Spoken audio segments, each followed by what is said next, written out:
Hello,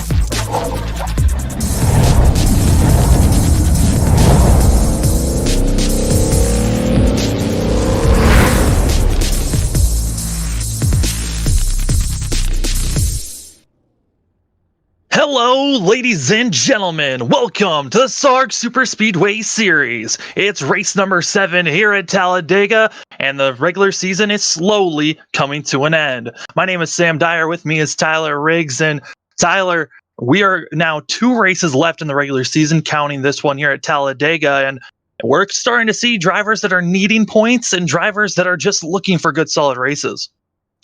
Yeah, it's getting real tight. So, just a refresher for everybody out there. In this league, you get the top 10 are locked in on points for the playoffs. And then from 11 through 20, if there's people that have won races in those points positions, whoever wins the most races in that gap of points, standings-wise, then gets locked in as what you call wild cards. Now, if we get to a situation where we get this race and the next race done, and there's no winners, quote unquote, in that 11 to 20 slot. Well, then it just goes obviously whoever's 11th and 12th in points. And what's interesting after last week, with Blake Trawick winning now, he has moved himself into 26th in points. So he's still got some work to do, Sam, but it is very possible that he could work himself into the top 20 in points. So what that creates now, folks, is that in 11th, you have Brady Floyd coming into this race at 169 points. Right behind him in 12th is Brett Murphy at 168 points. And then the 13th is the 5 of Kyle Major at 167 points. So essentially, those 3 guys are really going to be kind of on watch, I think, these next 2 races, and really being mindful of where each other are at and where Blake is at, because it could get into an elimination scenario based on that. Yeah, I mean, we got Kyle Major as well as Darling. He's also within striking distance.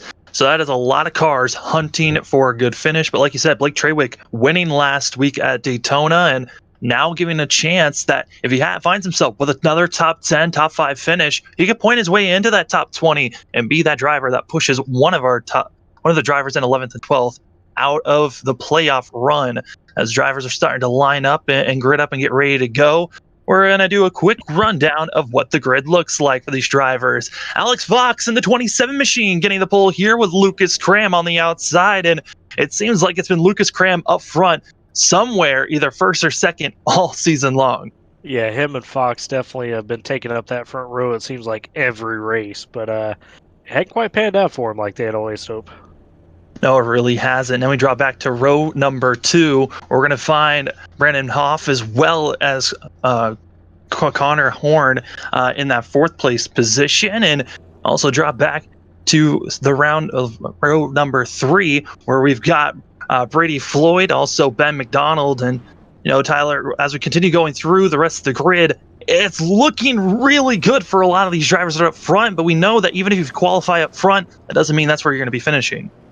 Well, and look at our front row, right? Alex Fox and Lucas Cram, as you were talking about, has seemingly been the combo of the front row the majority of races, and just to show the difference in their luck, Lucas Cram currently atop of the points lead right now, technically tied total points with Brandon Hoff.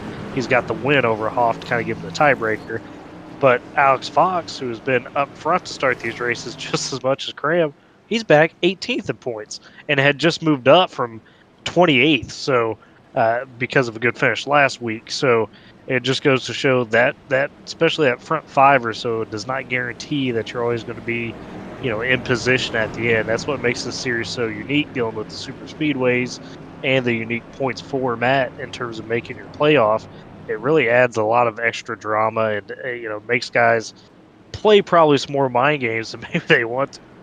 Yeah, I mean, we got Connor Horn, who's going to be starting in 4th place. Only driver with 2 wins this season, one back at Daytona to start this season off, and in round number 4 at Talladega. So Connor Horn has that really experience of getting up front and winning races. We'll see if we can carry that forward, or if we'll see anyone else try to become a 2-time winner. But still a lot of drivers out here that are quick and have the potential of winning the race here today.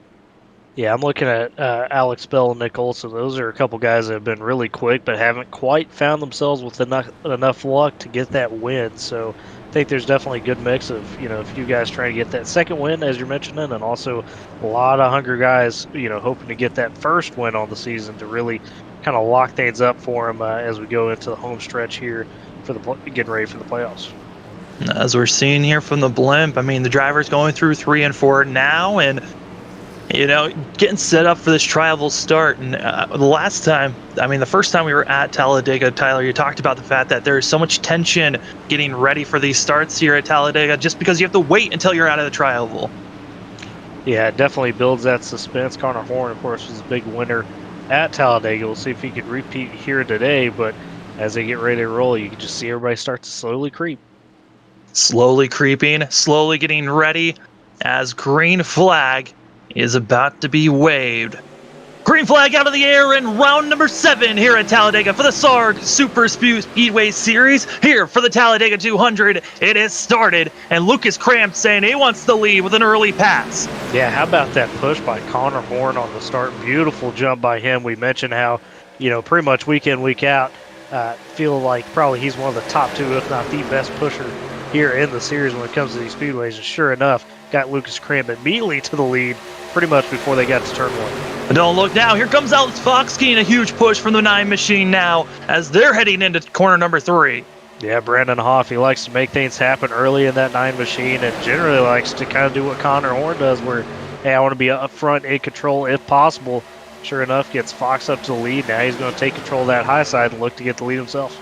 Shuffling already here in the first just in the first lap itself. You got everyone shuffling up as that's going to be Brandon Hoff, who started back in that second row, leading our first lap, which, that just shows how quick everything can change just in a moment. And you see immediately, too, as soon as they get the chance, Connor Horn and Hoff get down to control that inside line. I really think this might be one of the more feisty kind of first parts of the race we've seen all season just because of, we've highlighted how there's guys on edge points-wise, and I think everybody's really paying attention to that first stage, so to speak, that halfway mark, trying to get some of those bonus points. As everyone is scattering everywhere, this is Talladega. Easily can go 3 wide, and the driver that's notorious for leading that third lane is going to be Alex Bell, who right now 7th place and just is stuck on the inside of that 15 machine. Yeah, definitely found himself boxed in, I think, on this start, not necessarily where he wanted to be, but as you mentioned, expect him to kind of work his way outside eventually and be able to do some things, especially if he gets hooked up with Connor Horn. Those two really like to cause chaos on that outside. They're pretty good at maximizing runs whenever they get the chance. And just looking at the whole entire field, everyone's still pretty much in line and still in this pack. No one has really dropped back to have that defined second group, as we're already seeing a driver try to pop up to the outside. I believe that's going to be Nick Olson in the 24 car trying some moves. That was not Nick. I believe that actually was the 4 of Christopher Tate. 4 of Christopher Tate. I believe Christopher missed last week. And early here, I think he might be trying to be aggressive. We know, guys that we mentioned how if you're back, beyond 20 in points, you get a win, buck yourself up. Similar to what Blake Trowick did last week. Put yourself in a spot. Christopher Tate, just for example, he is back in 29th in points right now, and really needs a good finish here today if you want to maybe, get himself up into that top 20 and maybe even try to secure a win. Try to secure a win is what he's really looking for. For a lot of these drivers, I think, that are outside of the top 20, it's get a win and then hope to have a good finish next week to try to point yourself into the top 20 so you could be one of the drivers that can become the final 2 into the playoffs. And it's always wild that the top 10 for sure are locked in by points, or if you get a win, you're inside of the top 10. And then the final 2 spots to make it into the playoffs, it's really a wild card. As we're starting to see cars shuffling everywhere. It's going to be Clint Spillman in the 88 machine. Yeah, a little early maybe for 3 wide. Probably not today, though. And guess who it is? You had called it. Alex Bell on that 15, giving him all he's worth as far as pushing him. Also got only got to reckon it back here.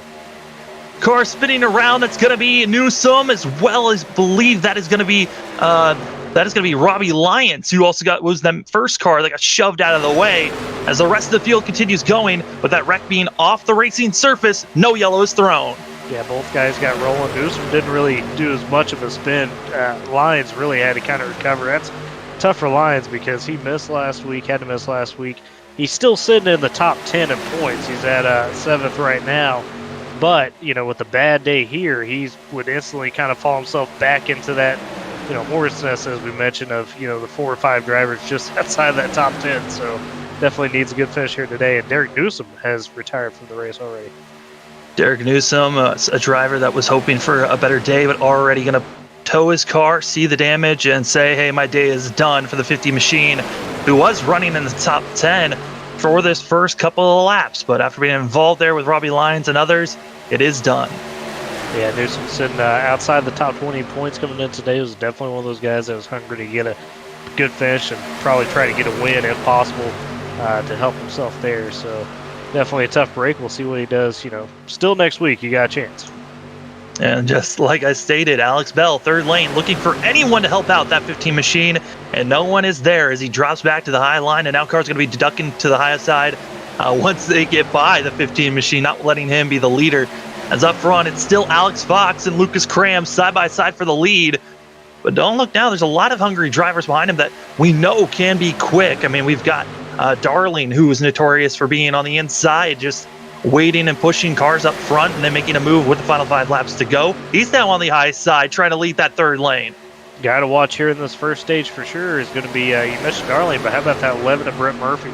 Second truck on the outside. He's in that group that we were talking about earlier of just outside the top 10 trying to maybe points their way in. He's had some opportunities, Sam, to earn some of those stage points and maybe be at the end of the good finish, but they just haven't quite come as much as he would like. So that's a guy I expect to continue to be aggressive as well here today, along with, as you mentioned, the one at Darling.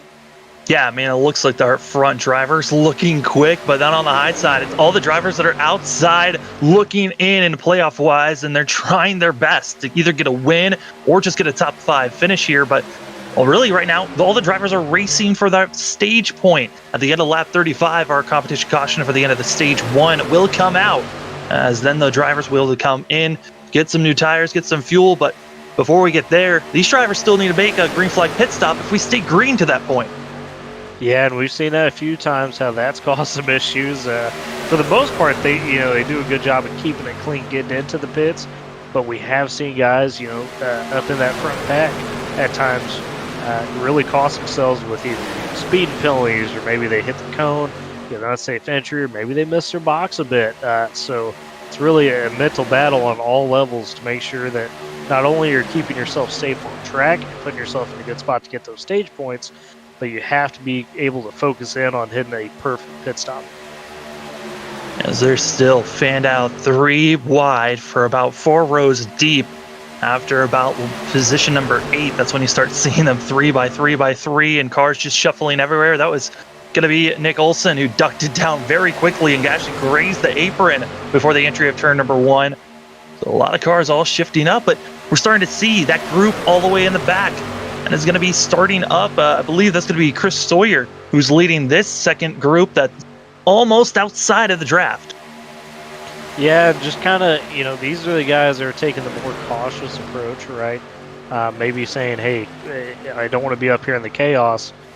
For example, in terms of Sawyer, where he's at points-wise, he's at 21 right now in terms of standings. He's just outside that top 20, doesn't have a win, but definitely taking a different approach compared to everybody else today.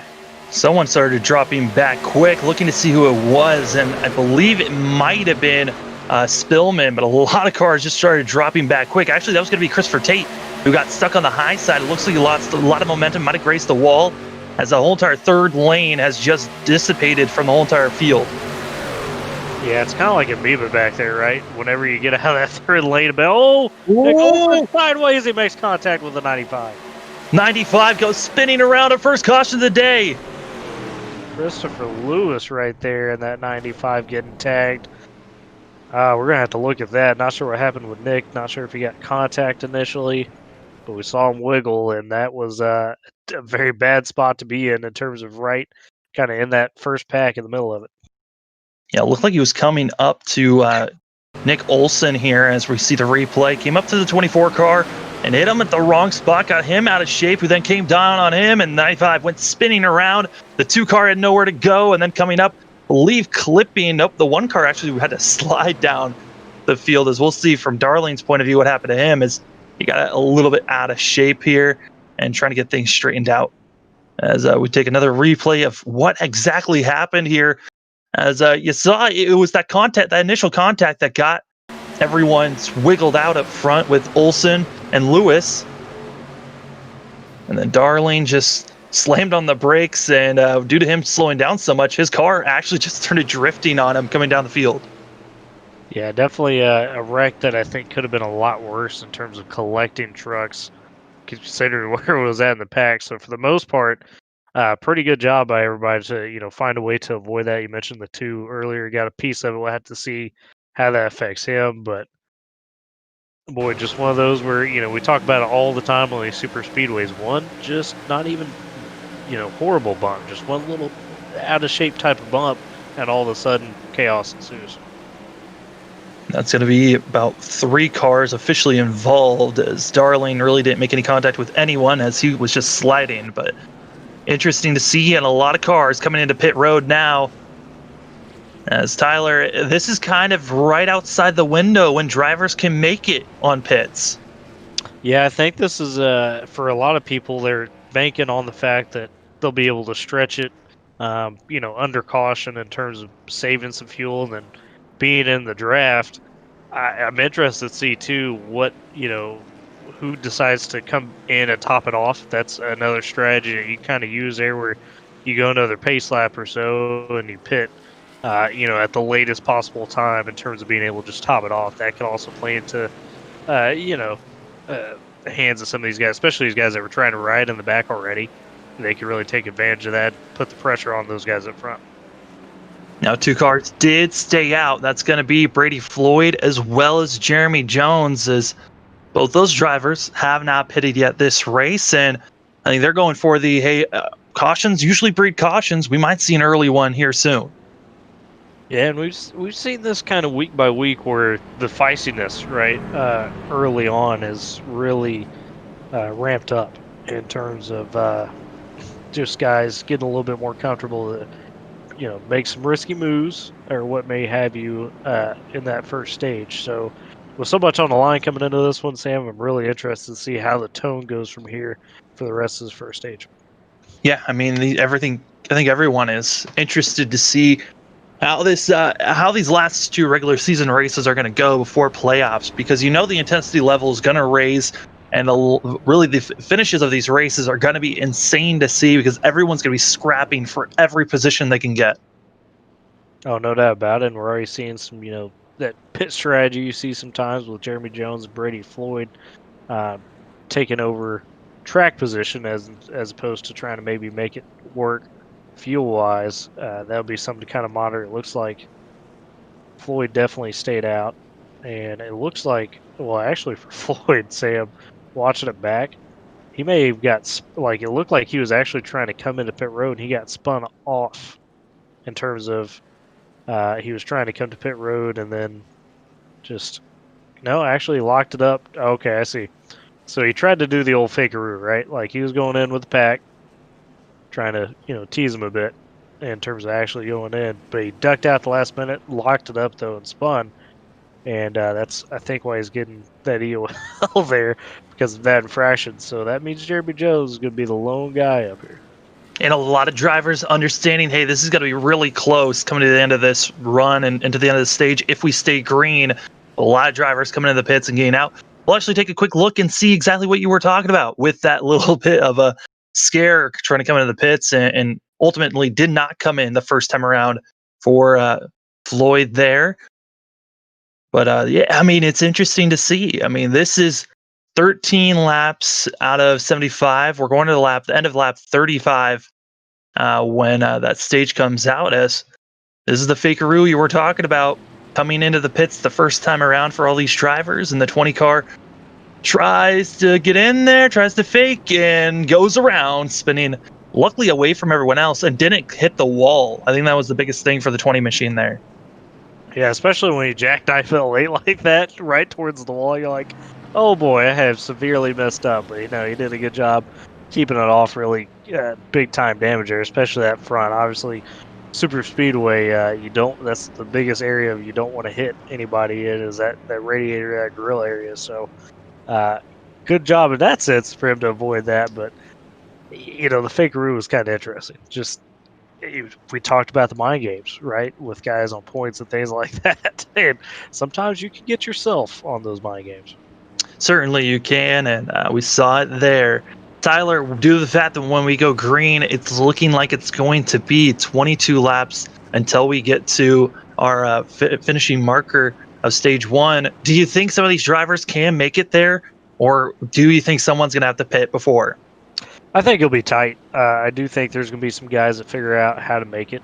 Now, they may be out of gas by the time you get back around to pit road to actually put under that stage brake, but I think there's a couple guys that can figure out how to clutch it out. So it'll be interesting to me here to see who decides to drop up front, because some of these guys may say, you know what, I need to hang back a bit more. Luckily, they'll have about a 5-lap window to really kind of test themselves on that. Jeremy Jones in the 81 taking off here, and he's the driver to watch out for. Has not pitted yet. Most likely will have to pit here probably in the next 10 laps before everyone else in the rest of the field. But everyone behind, I believe, our top 10, they were all single filed up and weren't even close to the field. Yeah, it's definitely a strung out restart here, and you're going to see it because the 81 is just going to get swooped up as you see the 45 covered wheels on them very tight, and the inside line starting to form. I'm really interested in what this 44 is going to do, Lucas Cram, because he's coming into today tied for that points lead. Hoff is now a little bit back in the pack. He's at the tail end of this lead pack. So how much is Cram going to care about trying to stay ahead of Hoff, be able to control that points lead or not? Stephen Gall is going to be trying his best to help push this 44 machine, and also looking for help from anyone else. But it just looks like everyone else, once they find an opening on the inside, they try to make a pass. Here comes Colby Wells now on the 45 machine, trying to get help from the 44, and everyone else stringing out on the outside as they're side-by-side for the lead. I may be giving Lucas Cram too much credit with this, but I think that was him trying to big brain it a bit. Hung on the outside, saying, oh no, I need help. But he didn't want to be the leader of the outside, so that's why he hung back a bit, and at least was hoping to get some of that draft. And sure enough, Wells pops up, a little bit of that. Jones in 81 is just dropping to the back. I think he understands, hey, I'm going to have to pit when everyone else doesn't. And he is now dropped all the way back to 22nd place and further. Still getting on the racetrack, but back down so much that he is losing speed and going to lose the draft here. I think this might have hurt him way too much than he thought. Yeah, definitely. Oh, I was about to say maybe he was looking to go ahead and just pit now, but not the case. And, it's one of those deals where you make that decision. When you make that decision to be that guy that kind of offsets everybody else, you really have to stick to it, I think. Oh no! There goes Wells! I mean, that's the 95, of Lewis going to run again. Oh no! Hoff's going to be involved in others. Oh my goodness. Right up front, right as they got past the start finish, we're talking about the aggressiveness. Everybody trying to rush to that stage, and there you go, right in front as the leaders were coming into that corner. Lewis maybe got one of those wrong bumps this time. Just was not expecting that to happen. As we'll take another look here at what caused Lewis. I mean, he was doing, I believe, some hard blocks into that incident there, but there were so many cars running so hard. This was on the entry here of corner number 1, and just trying his best was Lewis, but then got caught up right on the quarter panel. Yeah, I think we've talked about this in previous weeks, where if you're going to be up front and you got guys like Alex Fox, Alex Bell, Connor Horn behind you, or Nichols, you have got to be ready to receive those types of they're going to stick on your bumper pretty much the entire way around the track. You've got to be able to handle that. And unfortunately, I think for Lewis, he just didn't quite handle it well enough, and that pushed him up a bit, and they tried to correct it by coming back down. And when you get moved up like that a bit, the number one rule is you can't just come back down, because there's a good chance that person is going to take the gap behind you. In this case, Alex Fox, and sure enough, Fox pretty much was still on it, and I don't think Lewis realized that. No, I really had no idea that was going to happen, and the carnage ensued there. Yeah, I saw Hoff take a hard flip. He was a bystander caught up in that 9 truck, and there's a few others that just nowhere to go. I mean, when it happens up front like that, it is the worst nightmare of everybody else in that lead pack, because it becomes all of a sudden a, cone drill to the most extreme levels. You're daze the thunder in it, trying to drive through the smoke and just hope you don't get killed. As we now are seeing drivers coming into the pits, getting set up for another chance. And I think this pit stop for sure allows everyone to make it here to the end. No doubt. Now the real mind games here, if anybody wants to play them, right, and I don't think it will just because of the wreck up front, is that knowing that you pitted under that first caution. I think with this caution you could have probably stayed out and made it on fuel. I really do. Just because of everything that usually goes into the super speedways. Interesting note, it looks like the 67 of Connor Horn may be the lone guy trying to play this. Seems to have stayed out that first time by. We'll have to see if he actually decides to come in, but I like this by Connor Horn. He's made some of these calculated moves in previous races to put himself in good spots, and I think this is the right call here.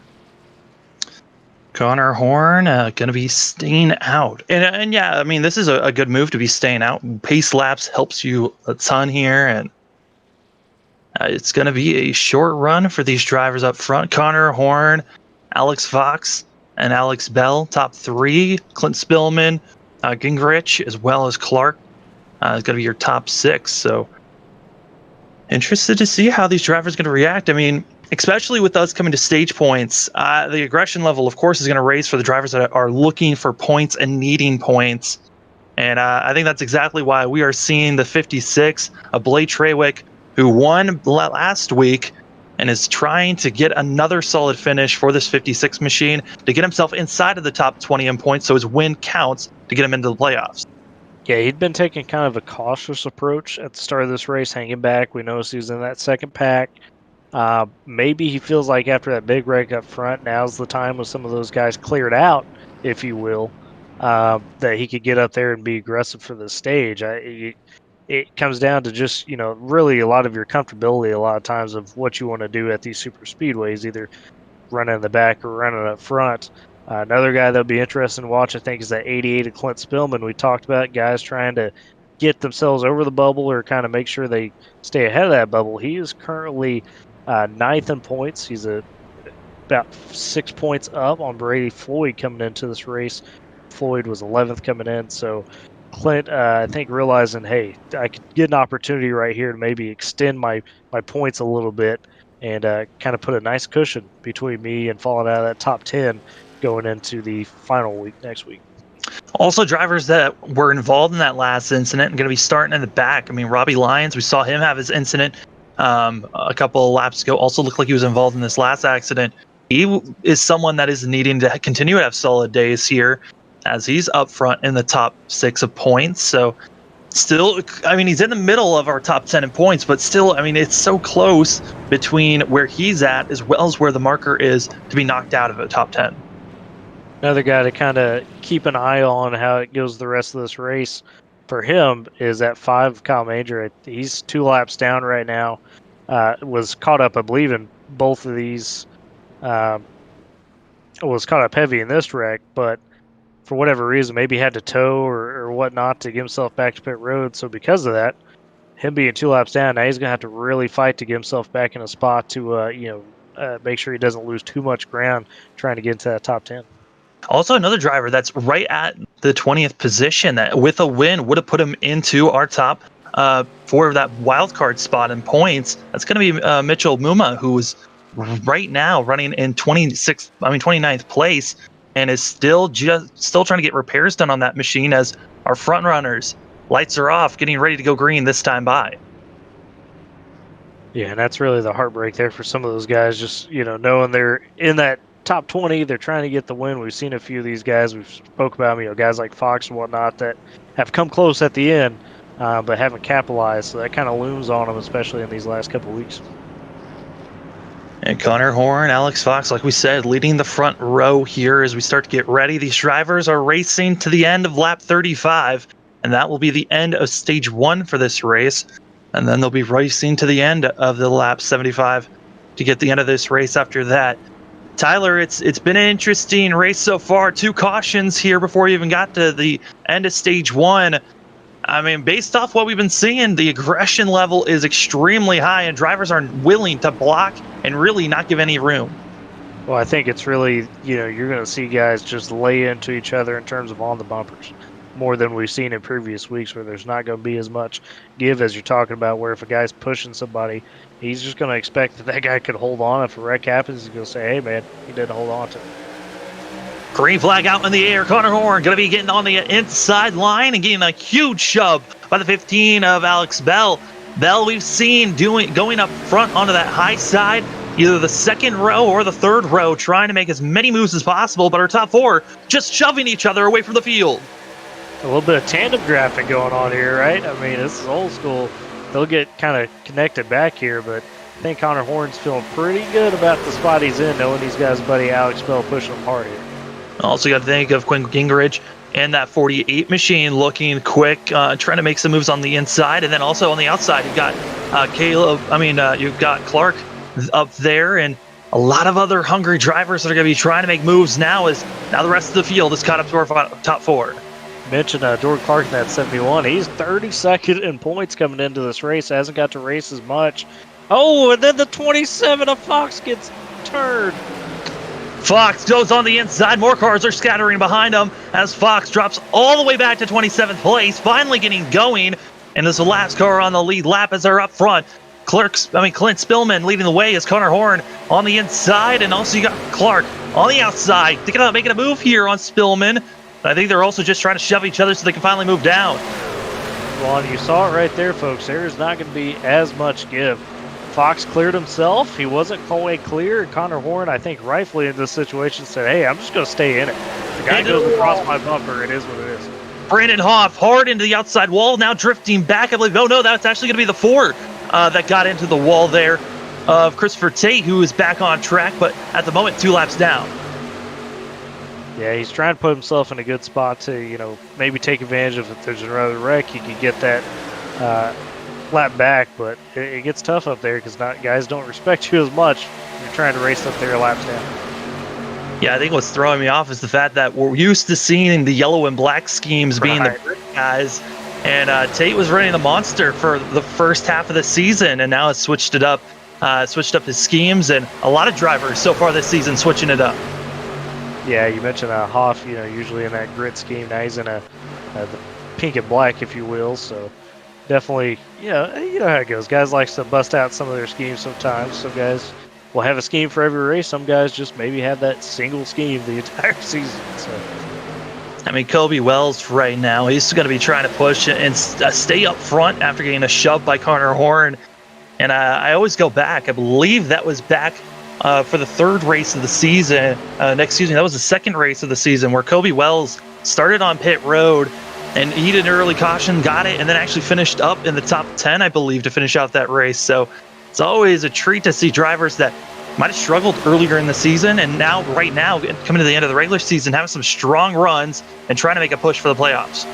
Yeah, Wells has definitely been one of those guys currently sitting in the top 10 in points due to a couple of those recoveries, as you mentioned, sitting in P9 right now. So he's definitely looking to capitalize on those stage points, hopefully widen that gap for himself and give himself some breathing room going into next week. But he just had a little bit of communication with Connor Horn there saying, hey, you're lifting my truck up off the ground, which there's pushing, but if you're lifting a guy, you can't be doing that and expect him to hold on. Yeah, no, you can see the right dead center of that 45 machine. It is dented inwards, and you're not wanting that type of damage, especially for the spoiler. If you damage that top back spoiler at all, it's going to hinder you a lot on the longer runs. No doubt, and I think the real danger zone of that is not so much a push in, but if it gets pushed up, Clint Spillman. Going to be collecting Horn and others that they all scatter behind. Oh, this is the big for sure. Has more cars still. They got 3 wide, and I don't know what it is right now tonight, but they are not handling those 3 wide scenarios very well when guys are then making the moves from the 3 wide to get back down 2 wide. This time it was the Spillman just getting pushed by Gingrich at 48, and 48 didn't lift. He just didn't lift. He said, hey, we're going to go. And coming off the corner, generally that's not a bad spot, but the 88 was a bit wavy, trying to, get himself in a good spot off the corner. I think that's what really got it there. Yeah, you see there, I mean, blowing up the 88 machine's engine. These drivers do have a fast repair to work with, but so many cars involved in this thing, getting spun around at some point. I think I also saw Stanley involved in the 12. Might have been there were a couple of other cars. Gunnar Horn, I documented, was involved in this thing. But man, I mean, Tyler, the aggression level, like you've stated, it's still there, and a lot of drivers really not caring anymore. It seems like if someone's getting involved in these things, I mean, it's push and go. As you saw there, Nick Olson, our back at Daytona winner for the third round, it was in a little bit of contact there. Oh man. Yeah, we'll definitely see. I think there might not be as many as some of these guys standing at the end of the stage as there usually is in terms of just trucks on the track, trucks on the lead lap, and it's just the byproduct of this unique system. You're doing these plate races. Every single race is up for grabs. A guy that got wrecked out in the first race can come back to the next race and win it. So everybody knows now as we get towards these playoffs that the opportunity's there. You just got to make the right moves, and it's a very talented field. We've definitely seen that in terms of how these guys handle themselves, but it doesn't mean that they're not absolved from potentially making some mistakes. Yeah, man, and honestly, these drivers trying to get the best that they can. Like we stated, this is the second to last race in the regular season before playoffs, and the drivers are wanting to go for that championship. And for some of them, that means they have to win. And for others, it means they just have to run consistently up in the top 5 for a chance to just point their way in. And it's true. It certainly is going to be a battle for sure for these drivers. Is Alex Bell leading the way? Colby Wells going to be in second. And then we've got Dylan Parker in the 25 machine. Haven't talked about it much all race long, as well as Gavin Jones. And some of these two drivers were lingering in the back half of the field for the first 15 laps or so. Yeah, Gavin Jones comes into a good situation tonight points-wise, and I think that's why he was deciding to linger back a bit. He's currently sitting 4th in points, has a pretty good gap between him and 10th place. So, he kind of figures maybe if I take that light approach early and, let some of those wrecks happen, then I could, work my way up there, which is typically something that Gavin, we've seen him do, throughout the season, is kind of be quiet at first and then slowly kind of present himself there at the end. On the flip side, for Dylan Parker, you want to talk about a guy that's trying to get up there and get a win. He's back in 31st points. Hasn't had a lot of luck, only one top 10. So he's trying to do everything he can to, really gain as much as he can points-wise to, if you get a win, get in that top 20, you're good in terms of points. Yeah, Parker going to be looking for at least 2. He has to finish these last 2 races in the regular season with the top 5 finish both if he wants to point his way into the top 20, and then he also has to get a win to maybe take in one of those wild card spots. Looking at Gavin Jones's machine, though, that front end is pushed in a bit, and I mean, due to the fact that he's still running up front, I would imagine he's not low on power, but the aerodynamics has to hurt that machine if he's going to be trying to lead any lane. Yeah, and I'm trying to look back real quick just to see kind of what happened with that. I know you had mentioned getting involved a bit in that wreck, but sometimes the cosmetic can look a bit worse than it actually is. But as we've touched on earlier, that front bumper, that front grille is the last spot you want to have even a dent.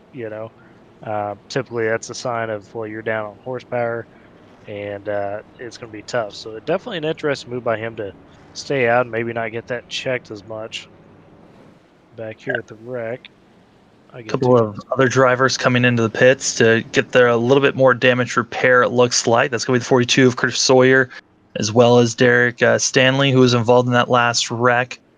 Also, Lucas Strayer is going to be in the pits, coming back out. Christopher Tate and Kyle Menger are going to be coming in and getting some damage repair. But, I mean, Tyler, you could touch on this maybe a little bit more than I could, but having that front-end damage and affecting the radiator, that's going to hurt temps for your engine. And it's already looking like, with how aggressive these drivers have been with trying to do tandem racing, those temps have to be screaming even quicker than that, right?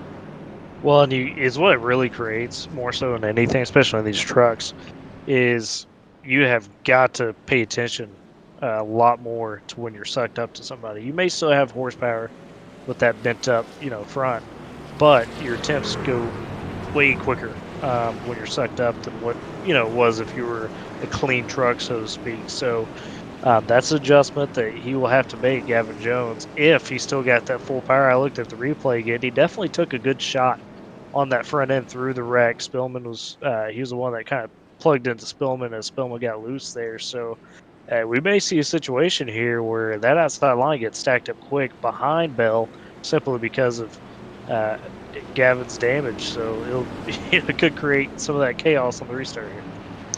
Driver, I'm going to keep my eye out on if he's going to move up through the field here on this later stage. That's going to be the car in 15th place, Jacob McMillan in that 21 machine. I've got a feeling he's going to be trying to move his way forward. I'm hoping that I'm not commentator cursing him right now. His 21 machine, I've got a feeling he's usually the car that drops back early in these races, then makes a hard charge at the end of the stage and then at the end of the race.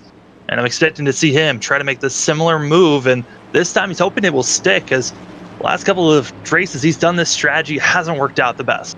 Yeah, definitely had himself in some spots, but it didn't work out. But he's still 15th in points, so definitely wants to get up there in the top 10, I think, for this stage. As drivers are going through the tri-oval, they're going to be going to lap 28 here. As we are inching closer and closer to the end of stage one, green flag back in the air. Alex Bell leads the way, but there's a lot of gaps between our front drivers. We're expecting to see a huge run for probably the second group. Yeah, but I don't know if it's because a lot of guys have saved their fast repair and just tried to fix damage or what, because that inside line did not go. So that tells me there's some underpowered trucks, definitely in the front of that mid pack here. So that's something to keep an eye on as they start to get formed up front, at least 2 by 2, 3 rows deep. You got a good 6, and the rest of the pack's on their way.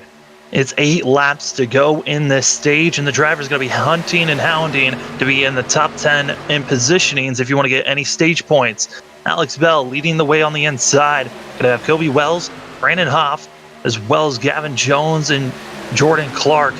As now Clark's going to be trying to move up Jones to the high side, and here comes that second groove we were talking about. Yeah, and Hoff, how about him? Realizing that Lucas Cram has been a little banged up early in this one because of some of those wrecks. Now he's in the spot to say, hey, I could, take control of that points lead again and really extend it out here if I'm able to get some of these stage points. Also driver in the top 10, that's going to be Jacob Locklear and that 84 machine. Haven't talked about him really at all either during this race, as he's on the inside. Going to be trying to make some moves. His driver's going to be dropping to the back. Believe that's going to be Robbie Lyons, who's on the inside, dropping back quick. Robbie, a guy, even though despite missing last week, got provisional, so still in that top 10 in points. I think definitely try to take it a bit easy after what he's seen here in the first stage. Yeah, I mean, Robbie Lyons, first car we saw spinning out, and has been involved in another incident, bringing, I believe that was for caution number 3. As other drivers still trying to make their way forward, but it's going to be Alex Bell and Hoff leading the inside and outside. Bell looking strong up front here today. Typically, places himself in some spots to, run well, but he's definitely had some bad luck. Still sitting pretty comfortably in that top 10 in points, and I think Mr. Bell would like to be another 2-time winner in this series in terms of adding to more than just Connor Horn being the only 2-time winner. We're starting to see that third lane being grouped up, leading that charge. It's going to be Connor Horn as well as Clint Spillman. Both those drivers were involved in that last big one that we just saw. But up front, I mean, it's still 2 by 2 all the way through until we get back to where those drivers are, which is back in 15th place. Yeah, I'm waiting to see who's going to be making any of these big moves, as Connor Horn might have used that fast repair because that 67 car is still looking quick. Yeah, and he's jumped to that outside, and, with how dominant he's been in that third line at times, I think he's kind of saying, hey, guys, I'm out here. If you want to go to the front, jump up here with me. And there's some drivers up here that are going to be quick. I mean, you've got yourself Treywick, who won last week, and some other drivers to watch out for. But just not enough drivers on that third lane to make it work, as our leaders still side by side. And what's crazy is this is how Connor Horn won last time, is everyone just stayed 2 by 2 and never made a move as that inside line pulled away. So I'm interested to see if we might see similar things, as that was the last time we were here at Talladega. But I'm imagining these drivers are going to get a lot more aggressive here as we are coming to 4 laps to go here in the first stage. It's the end of lap 35 when the caution will come out for the end of stage 1, and bonus points for the drivers that are in the top 10. Yeah, and really a bit calm after this restart. It surprised me in terms of guys not really trying to make immediate moves. It might come down to those, that white flag of the stage, so to speak, where guys are finally starting to shuffle, but staying 2x2, keeping it calm, and maybe they're tired of wrecking a little bit.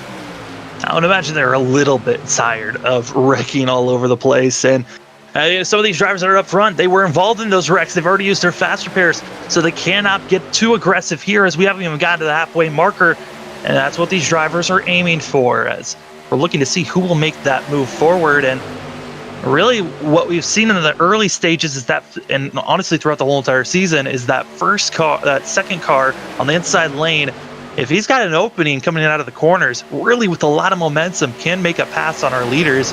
But it doesn't look like we're seeing anything possible here for Kobe Wells, who's being kind of pinched where he's at the moment, being boxed in. Yeah, I think Kobe's definitely trying to push hard enough to be able to, use that strategy, but something that might be going on that's a little hard to tell what's going on is Alex Bell kind of keeping himself, from, I wouldn't say dragging the brakes, but, being that first guy on the inside, you can definitely control a little bit of how much of the momentum you got from the guy behind you. So Wells could be pushing really hard, but it may not matter as much just because Bell may be giving him a little bit of, a 95% gas here and there just to keep him pinned in. That third lane's grouping up. There's a lot of fast cars up there. It's going to be Alex Fox, Connor Horn, Jared Darling, and others following suit. And that third lane is moving quick on the high side, as they're now third car on the high side, as they are slowly inching their way forward and forward. Don't look now. Here comes the pole sitter. Yeah, definitely, three strong trucks up there leading that line. And how about the 38 of Shane Howell, fourth truck in that third line? He was a lap down a couple cautions ago, due to being involved and having to take repairs. I think he took his fast repair completely and got himself on the lead lap, and he may put himself in a position to get some stage points by the end of it. Yeah, as now we're going to be seeing that third lane. They're almost side by side as we're coming to the white flag of stage number 1. And we'll see who's going to get those stage points. And due to the fact that we're 3 wide, a lot of these drivers have felt comfortable where they were at. Now they might be out of the points for these stage points. And let's see what Alex Fox here. He goes from the top all the way to the bottom. This time doesn't get dumped. He was clear for sure. Maybe learned a lesson. But oh, there they go, Gavin Jones. Gavin Jones and others involved, and I believe Spillman might have had some contact. That might have been the 4 or 1-4. It was a yellow and black car that was involved in that one. As we're scattering through, trying to find who was smoking there, but a heavy contact. That's actually going to be the one, I believe, that's smoking. No, excuse me, I was wrong in that call. That's Treywick, our winner from last week. That is a tough break there for Gavin for sure. For Gavin Jones as well. But this wreck was definitely, it was a little weird. The 45 of Kobe Wells drifted up just a touch, Sam, but I think there was some net code involved with that contact, because I don't really think the 45 moved up too much, at least from what I'm seeing. And then it got nuts. Yeah, I mean, we're gonna have to take a couple of views here on what caused that wreck, because, like you said, there was slight net code. I mean, he kind of drifted up. We'll take a blimp view here, as that is way too far. Actually, we're gonna do chopper view. That's gonna be a little bit closer to see this action, as this is gonna give us a better bird's eye view of how this accident went down. You're gonna see the 45 on the inside slowly drift up, but we'll see if there's actual contact or not. No, there wasn't. That was net code. As you saw, the visible barrier but moving at 12 up. Right, and the 45 could have still touched him maybe without the net code. Sometimes the net code prevents you from filling that gap, if you will. So don't quite know there, but the guy that got the real rough break there for sure, I think, was Blake Treywick. Just nowhere to go. Ran into that 12, blew his engine instantly. Probably cost him maybe a stage point or two. Knowing that he needs as much as he could get, because all he's got to do is get in the top 20 to take a wild card spot. He's not like, a lot of these guys that are sitting 11th through 20th without a win, he's got the win, so he's just got to get in that top 20 in points. Yeah, and this is going to be interesting because the drivers that when that yellow came out and they crossed the line here coming into the pits, that's what's going to be counted. I wasn't able to go back and check see who was in the top 10, but when that caution came out, that's what stopped it, and that where everyone was staying. That's where you're going to be getting your stage points from. As we're going to take actually a quick after done here with the pit stops, we'll take a look back and see who was leading the way. Is Alex Fox. First car out of the pits, as well as Jared Darling. And Fox only going with, I believe he only went with fuel that time. Interesting call. And tires, it really depends on the track conditions today. It looks like you got about 110 degrees on the track. With this being Talladega being so wide, sometimes it's not as bad. But the one thing Fox would have to be careful of if the tires are a little worn, so to speak. Not that they wear super fast at these super speedways, but you get just a tad more off kilter through that trial, especially if you're on the bottom with when you don't take tires like this. So he can handle it, but it's something that if you're not quite ready for or haven't thought about, could catch you randomly off guard. So a lot of cars going to be having a lot of issues here, and cars that are waiting to get the wave around. That's going to be Kyle Menger as well as Christopher Tate for the 5 and the 4. And I believe the driver that's going to get the lucky dog that time around might be Mitchell Muma in that 40 machine. Now going to be on the lead lap. Yeah, we've seen that a couple times now where guys in this race just do these number of cautions. We'll have to repair a little bit, go a lap down to make sure they don't blow up, right? And then they find their way to get it back. But it looked like on that stage that Hoff did actually take the stage. Fox, I believe, was third there, just kind of looking back at it. So for Hoff, that's big because that's separation now officially between him and Lucas Cram at that top of the leaderboard. So a lot of drivers following suit with our leaders, saying, "Hey, let's get the most amount of fuel as possible." A couple of drivers actually did not take that strategy of coming into the pits. That's going to be Colby Wells in the 45, and I believe also the 2 and the 20 did not come in. There's a few drivers that decided not to come in, but a lot of drivers that had already pitted, and as well as Fox deciding, hey, I'll get a lap led, then I'll just go back into the pits when it's 1 to go, so I have the most amount of fuel before we go green again. I like that, especially for a guy like Fox where he finished third in the stage, so he knows he got good stage points, gets that bonus point, making sure that he's got a bonus point for leading the lap. And then just, saying, okay, now I can dip back a little bit. I'm really curious now, seeing that Hoff, Horn, and Fox were your top 3 in the stage. Are those 3 guys now going to kind of ride a little bit, seeing how crazy things have been in that first stage? Are they going to hang back, or, are they going to choose to get up there and still assert the dominance if they can and just ride it out that way? It's,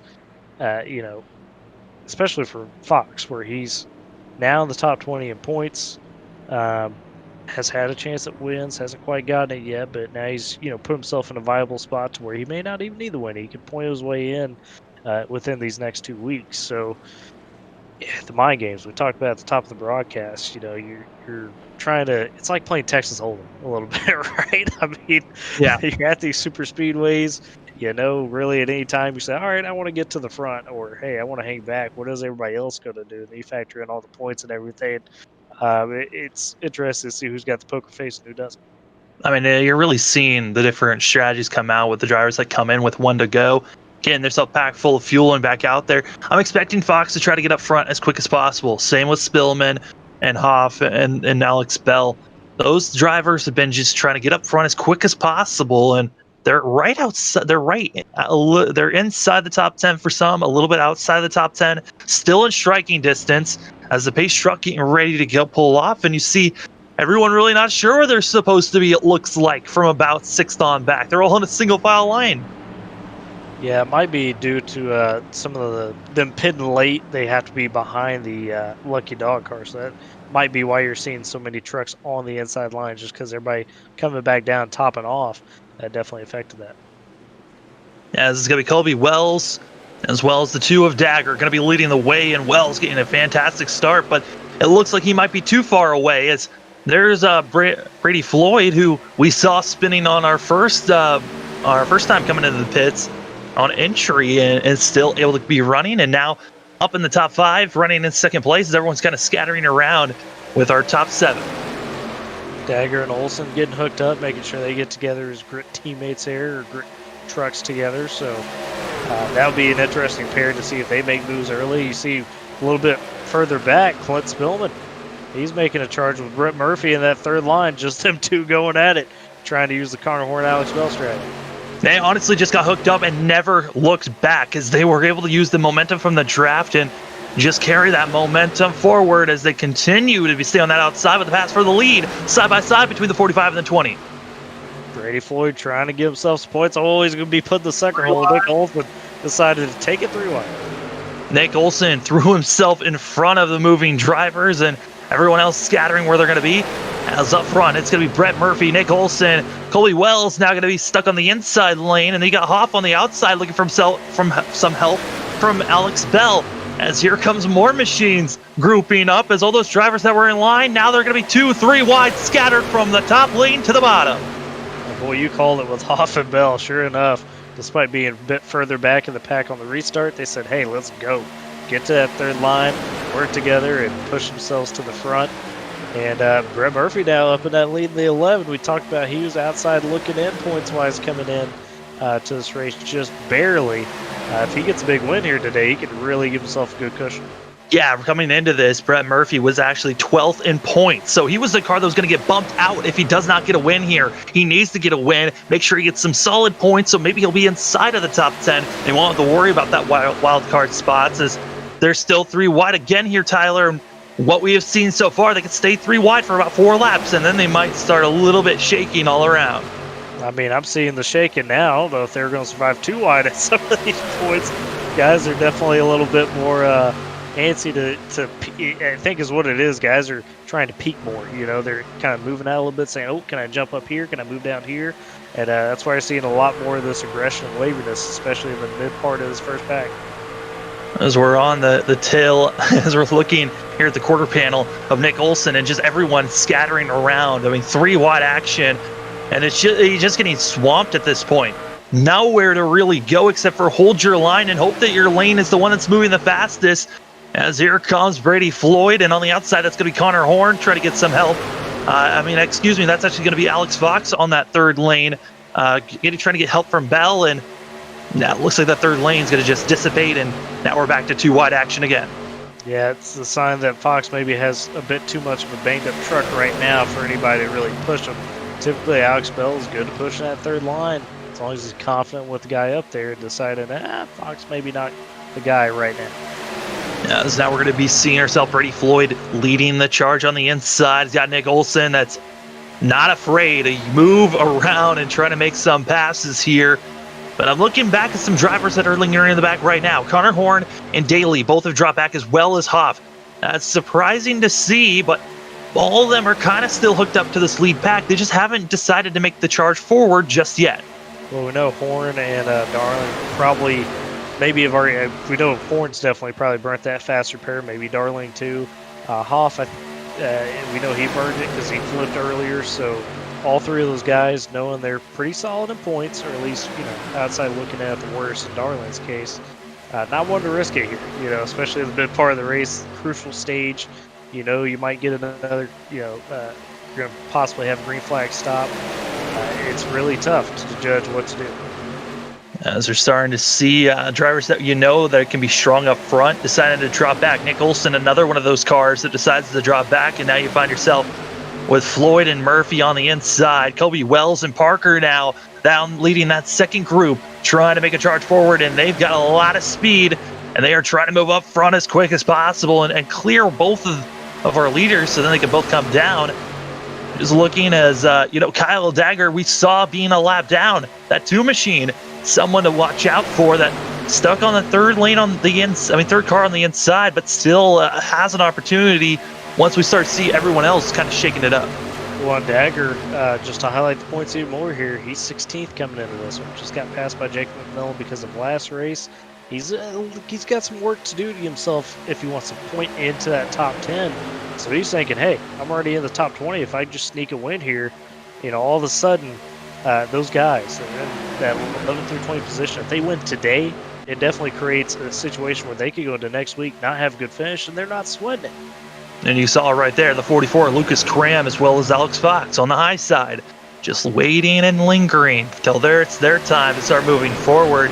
It looks like Clint Spillman almost was thinking about going to the high side, but a little bit of block from, I believe that was Brett Murphy, just throwing his tail end up and getting a little bit defensive. And we were seeing that early on, and I was surprised to see as many blocks as we did in those first 15 laps. And it's kind of tapered off because everyone's recognized, hey, let's wait until the final 10 laps, then we'll just throw everything down.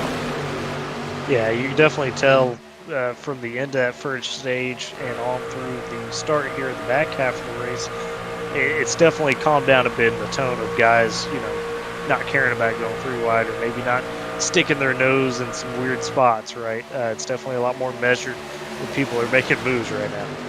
Brett Murphy going to get shoved to the high side, and with no help, he'll be drifting all the way back to around his place. That's the 5 of Kyle Manger there. As the 5 going to be the 1, as I'll be dropping back. Murphy is 3rd in line on the inside, just waiting for his time to make a move. Speaking of, there he goes. Just looking at these drivers, I mean, Tyler, what strategy is the best one at this point? I mean, we've seen drivers that were in the back, they've now moved up to the front. Is it now you want to start making that move, or do you wait until 15 laps to go? I don't think there's a clear answer. If it's me at this point, I'm on the track, knowing that I'm a guy that wants to get points and strap that belt tight and just hold on and follow the lines.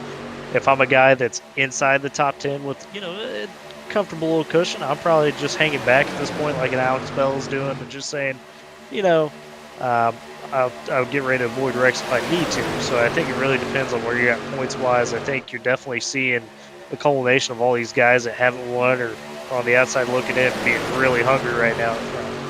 Another thing we have to watch out for is we haven't seen green flag pit stops just yet. If we stay green to the end, we're going to be seeing those pit stops here in the next about 10 to 15 laps.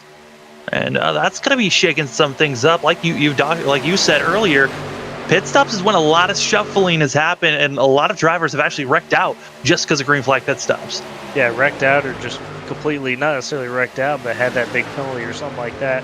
Kind of, pretty much put them behind the 8 ball at a really tough time. So, especially for these guys up front, they're guys that are on the outside looking in predominantly. So they're all, in the mindset of, hey, I got to maximize every opportunity. I got to be up here leading laps. And then all of a sudden you got to shift your focus to, oh, hey, I've got to nail this pit stop. And for some of those guys, they're not used to being up front and controlling, spreading out and doing all that. So that could get real interesting. As you're seeing this outside line just move, as that's going to be Parker, Spillman, and also Cram, all just trying to make that outside line move as fast as possible. As we were on board there with Cram on the inside, looks like a car getting shuffled up a little bit. And now, you're starting to see when cars really get lined up and start pushing, it works. But are these guys maybe pushing a little bit too much and really on top of one another on this outside groove? Because there's a chance that you could be starting to blow up your engine if you're on one another just too much. Yeah, the nice thing about these trucks, though, is that compared to your Cup and Xfinity package, you have a much longer leash of really being able to push and shove on a guy at maximum force, right? Where, comparatively the Cup cars, you might get about a lap and a half, truly, of being able to really just lay into a guy before you start overheating. Whereas the trucks, you get, a couple laps at least, maybe even 3. So definitely a bigger leash to work with in that sense. And that's why I think, some of these guys have really mastered the art of knowing that, hey, especially when you're on the outside, you can generate a lot of momentum. I could be just hooked up to a guy, and as long as I'm not lifting, a whole lot or maybe just dragging a little bit to make sure you don't pop the engine, you could really, maximize a lot of runs, and I think you're seeing that as Cram has now pushed Dylan Parker to the front. Cram, I mean, we haven't really seen him up front since I think that 3rd caution when he dropped back. It was just lingering in the back. So this 44 car, we know he's quick. We know that Alex Fox is quick, who's pushing the 44 as well. Here comes Darling as another driver, and I believe that's also going to be Clark in that top lane. I mean, those 4 machines have been so quick up front. When they're hooked up, you just saw it there. They shove cars to the lead, as now Cram is going to be the one leading on the inside lane, as a little bit of shuffling, a little bit 5 cars deep into this group of cars. I mean, these trucks have been wild to see so far, Tyler. Coming to 25 laps to go. We've got a total of 29 drivers left on the lead lap. Only 1 car is officially DNF'd. That is Derek Newsom. 1 car is still in pit road. That is going to be Christopher Lewis. Everyone else on track. And, you know, it's been interesting to see. A lot of wrecks early in that first stage. We've been staying green so far in this second stage. Are you surprised by this? Not as much, knowing that, you know, we talked about how guys use up their fast repairs, and some of those main influencers have really, you know, making some action happen, if you will, with the pushes have had to drop back just because they want to be cautious. But, you know, I am a bit surprised that the guys up front that are on the outside looking in and, you know, really hungry for that win have been as courteous as they've been. That, you know, when you're hungry like that, you kind of make moves where you're like, hey, whatever happens, happens. So they've definitely been pretty peaceful in that sense. And one thing I you know, want to highlight too, you see Lucas Cram up front here still. We mentioned how Hoff had won the stage. These guys were tied for the points lead coming into tonight.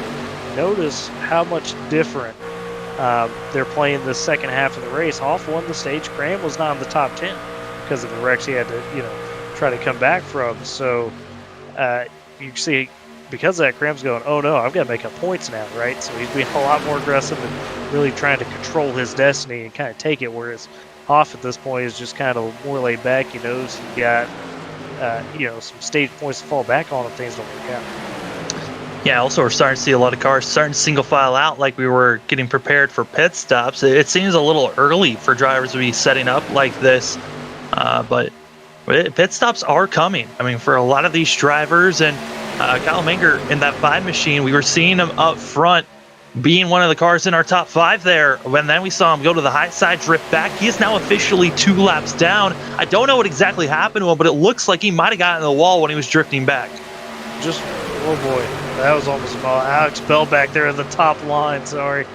Started that third line, got a little loose, wiggled, saved it. But to expand on Kyle there, I think he may have pitted a bit early just to try to play this out, which is interesting because he would lose the gamble at this point simply because he went 2 laps down, not 1. You're not getting 2 laps back on all the leaders at a Superspeedway. So. And that's going to be Christopher Tate that just pulled it in the 4. He was already 1 lap down and actually was a car that stayed out for a wave around. So that's why he had to pit here 5 laps before the rest of the field, all out by himself. And it's not looking good here for the 4 machine. And the rest of the field, they're now 5 laps away from thinking about coming into the pits. Yeah, and I think the shuffling that you're seeing right now, really within these last couple of laps, is guys trying to match up with guys they know that they can pit and, you know, be safe around in terms of trying to get into the pits. That's huge, knowing that you can trust the person to properly fan out or, you know the braking zones and maximize that. So I think that's why you're seeing kind of this big shuffle up front like we've seen the last few laps. Also, Tyler, I mean, this is going to be interesting to hear, but what about the drivers that are thinking, I mean, we're coming up to the window when you're going to be open to pit and you can make it to the end, but you won't have enough fuel for if we go to green, white, checkered. Are some of these drivers thinking about, I need to push it as far as I can just in case the green, white, checkered comes out? I think you'll have a little bit of that typically from when I'm, you know, in the seat myself. I, on these super speedways, like to stretch it out until I know I have to pit that lap. It is a little bit dangerous in the sense that, you know, caution happens, or if you have a mistake and all of a sudden you miss pit road, then you put yourself in a really, you know, bad spot. But just for scenarios like that, especially in these back half of these races, I definitely usually am in the camp of trying to stretch it. Some guys like to short pit and undercut people and kind of make them sweat a little bit in that sense. But typically I think it is better to try to keep that in mind, especially on these super speedways when you know guys are going to get real feisty at the end. Yeah, they really are going to get feisty, and it's going to get interesting to see as cars shuffling to the back and moving forward for others. A driver that, I'm looking to see if he can have a solid day here. He was 10th in points at the moment. So that's going to be Lucas Strayer, who is right on that bubble of being good and not being on the wild card spot. But he's running in 14th place. And he's kind of in the end line of this front group waiting for pit stops to start. But I mean, for most of these guys, if you don't come in and have a solid pit stop and if your group doesn't line up properly immediately, you could be finding yourself almost dropping back to 15th or even later than that. And here comes some of the group right now. Lucas Cram and about half of this front pack instantly diving it down here. Oh boy, the 2 machine came in hot, was able to slow down. Other cars as well. Brady Floyd and that 20 just hit the inside wall on pit road there. Kept it going straight. And the cars also trying to figure out how to get into their pit box while others are trying to come in as well. More scattering. It looks like Locklear had issues coming into his pit stop. He's going to lose time. As Alex Bell's into his pits, cars getting out as immediately as fast as possible. Dagger's getting out. Locklear's getting out as well. And up front of this group, Lucas Cram, he's getting set up to go. And they'll be taking off as Cram had a quick pit stop, but Parker did as well, as Parker's going to now be leading this front group. And now we looked back for this front pack that's setting up for their pit stops. It's going to be led by Alex Fox here. Let's see who pits. Looks like Darlene's just going. Oh boy! Look at the 9 off, just splitting them in the middle. Boy, that got real spicy. There's a couple of these lap trucks that were going to stay out that made that interesting, because all of a sudden they had to dodge very quickly. Make sure they didn't hit any of those guys trying to come in. More cars going to be coming in and shuffling, as Clark kind of had a little bit of a stumble there. As a lot of cars coming into the pits trying to get going, as Gingrich going to be taking off. But this front group, there's still about 4 of them still together. It's going to be Connor Horn, Brett Murphy, Jacob McMillan, and as well, it's going to be the 16 Ben McDonald. McDonald is all by his lonesome, 3 seconds back. And you hate to see that right now. We've got ourselves Brett Murphy with this group, as he's going to be trying to see if this group's going to be coming into the pits, and they are. Yeah, kind of. Oh, Murphy! Oh, man, that was very dangerous right there. Whew. Oh, my goodness, for sure. As cars now going to be getting ready to go. Leading this first pack, though, is going to be the 9 of Brandon Hoff. And you got a lot of other cars as people are just scattering now in this front group, as Darlene kind of got out of shape there. And now it's going to be Lucas Cram as well as Dylan Parker that's going to be leading this front group. But the cars behind them, that's going to be Quinn Gingrich in the 48 car leading that second pack that's trying to catch up. As that last group of cars that came to the pits, Connor Horn leading the way, but he's got no friends around him really, as they're too far back to really help the 67 machine. Once he gets going, he might be at the end of this line of this group that's charging for the lead. I think if Connor Horn is lucky, he'll be at the tail end of this third group, but I don't think it's going to happen. No, he's too slow. He's not going to get going and quick enough. Yeah, he's going to have to, I mean, he's got a chance here, but he's going to have to insert himself up pretty quick, as you see right there. Maybe not making some friends. He might just get lucky enough to tag on. I think Connor Horn's barely going to make this front group. I mean, it takes almost a lap to fully get up to speed. And right now, Connor Horn is going to be dropped all the way back to 14th place. He's still at the tail end of this draft, and he's there. I mean, this is surprising to see. Connor Horn is still with the draft of this front pack. Well, and I think what really helped him, Sam, is the fact that these guys are still shuffling all over the place up in this front group. They're not really settled into a line. If these guys would have been more lined up, out of the cycle pit stops, then I think Horn would have been as lucky. But because as soon as these two groups that are now one group came out of pit road, they were instantly 2-3 wide shuffling around. So I think that's what really was the reason that Horn was able to just barely tag on here. And then this is our front group, the tail end of Connor Horn, 14th place. Back to 15th place is where you're going to find Gavin Jones getting pushed by Alex Bell, and the 4 cars behind them. As this group, they are not lined up well enough, and they're really not going to be going anywhere fast. As this front group's going to be wrecking! There goes the 9 again! No, that's the 2 of Dagger, excuse me, as he's still flipping upside down. Big ride there for Dagger. Horn, unfortunately, gets caught up in this as well. Oh, boy. Oh boy, and oh no. As we're going to take a quick replay to see what caused caution number 5 here today. As there was a lot of cars being shuffled around, it looked like it started in front of them with Spillman, and then everyone started reacting, and the 2-car was the innocent victim here. As Spillman gets a little bit out of shape right in front of these cars, the 45 is going to back off, and then the 2 had to back off, and away he goes, flipping and blowing up his engine. It looks like Gale might have blown up his engine as well, just scattering on his roof and finally coming to a standstill. Dagger has thrown his car. I believe he teleported there, so it's going to take him a while to get to pit road. Connor Horn was able to limp his machine to pit road. Man, let's take a look here again, but let's see what happened exactly to the 88 of Spillman that really just accordion affected everyone else behind them. Yeah, it's tough there because Spillman, I thought, did a good job of saving it.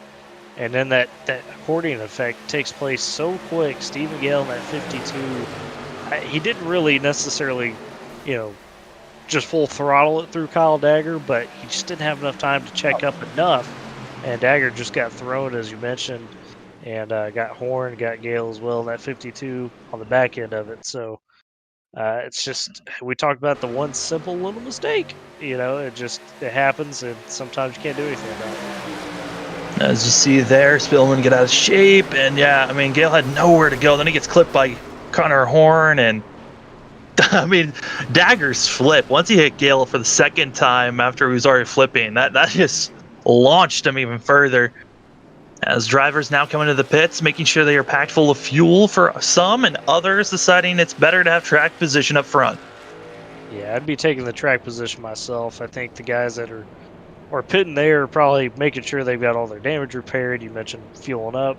No harm in doing that to make sure you're packed full, but I think this caution definitely puts those guys that just pitted under green in the territory where you're good, green, white, checkered wise. So, and you talked about Lucas Strayer there a little bit right before the green flag pit stop started. That's a guy that we've seen be really aggressive in the first half of the race, put himself in a spot to get some of those stage points. But then he seems to just catch that bad break. Today, he's kind of taking that opposite approach. Really, I don't think we said his name up until you mentioned it right there before the green flag stops. And now he finds himself up in that top 3. And you mentioned how he's on the bubble, right in that 10th spot. This is a big chance for him. Yeah, running back there in that 10th spot, just waiting for his chances to make a move here. As you can see, there's Pikachu on this 41 machine. Just in awe shock as well, as we've had a total of 5 cautions so far, including our competition caution wreck that happened for our 4th caution of the day. But Tyler, we're going to be less than 15 laps to go. This is go time, really, for a lot of these drivers. We're setting back up, and some of our favorites out of this race looking like, or with heavy damage, that is, as some drivers we really weren't able to talk about that much because they were lingering and waiting.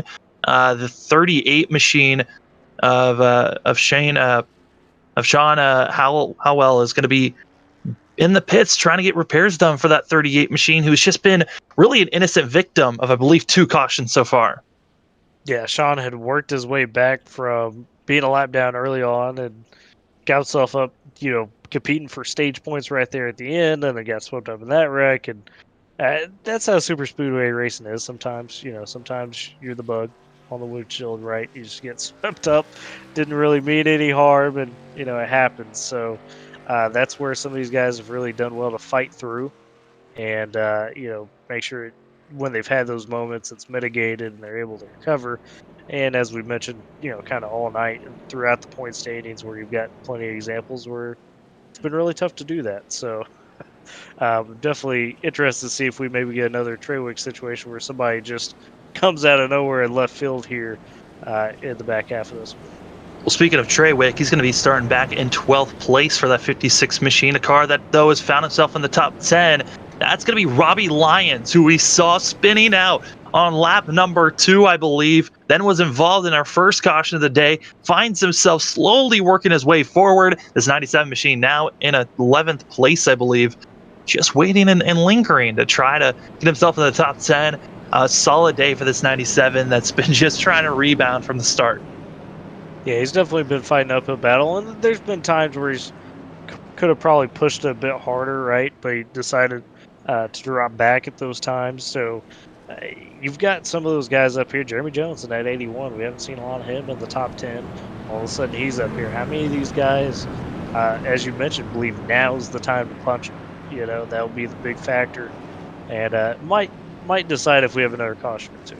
Well, I threw out, maybe we'll see the 21 and McMillan move forward. He really hasn't. If anything, he's dropped back. Another driver that we haven't talked about at all, that's going to be Steve Rada in the 8 machine, with Jacob McMillan going to be in 24th, Rada in 25th. Both these drivers staying, they've been involved in a couple of accidents, it looks like, after a lot of pit stops.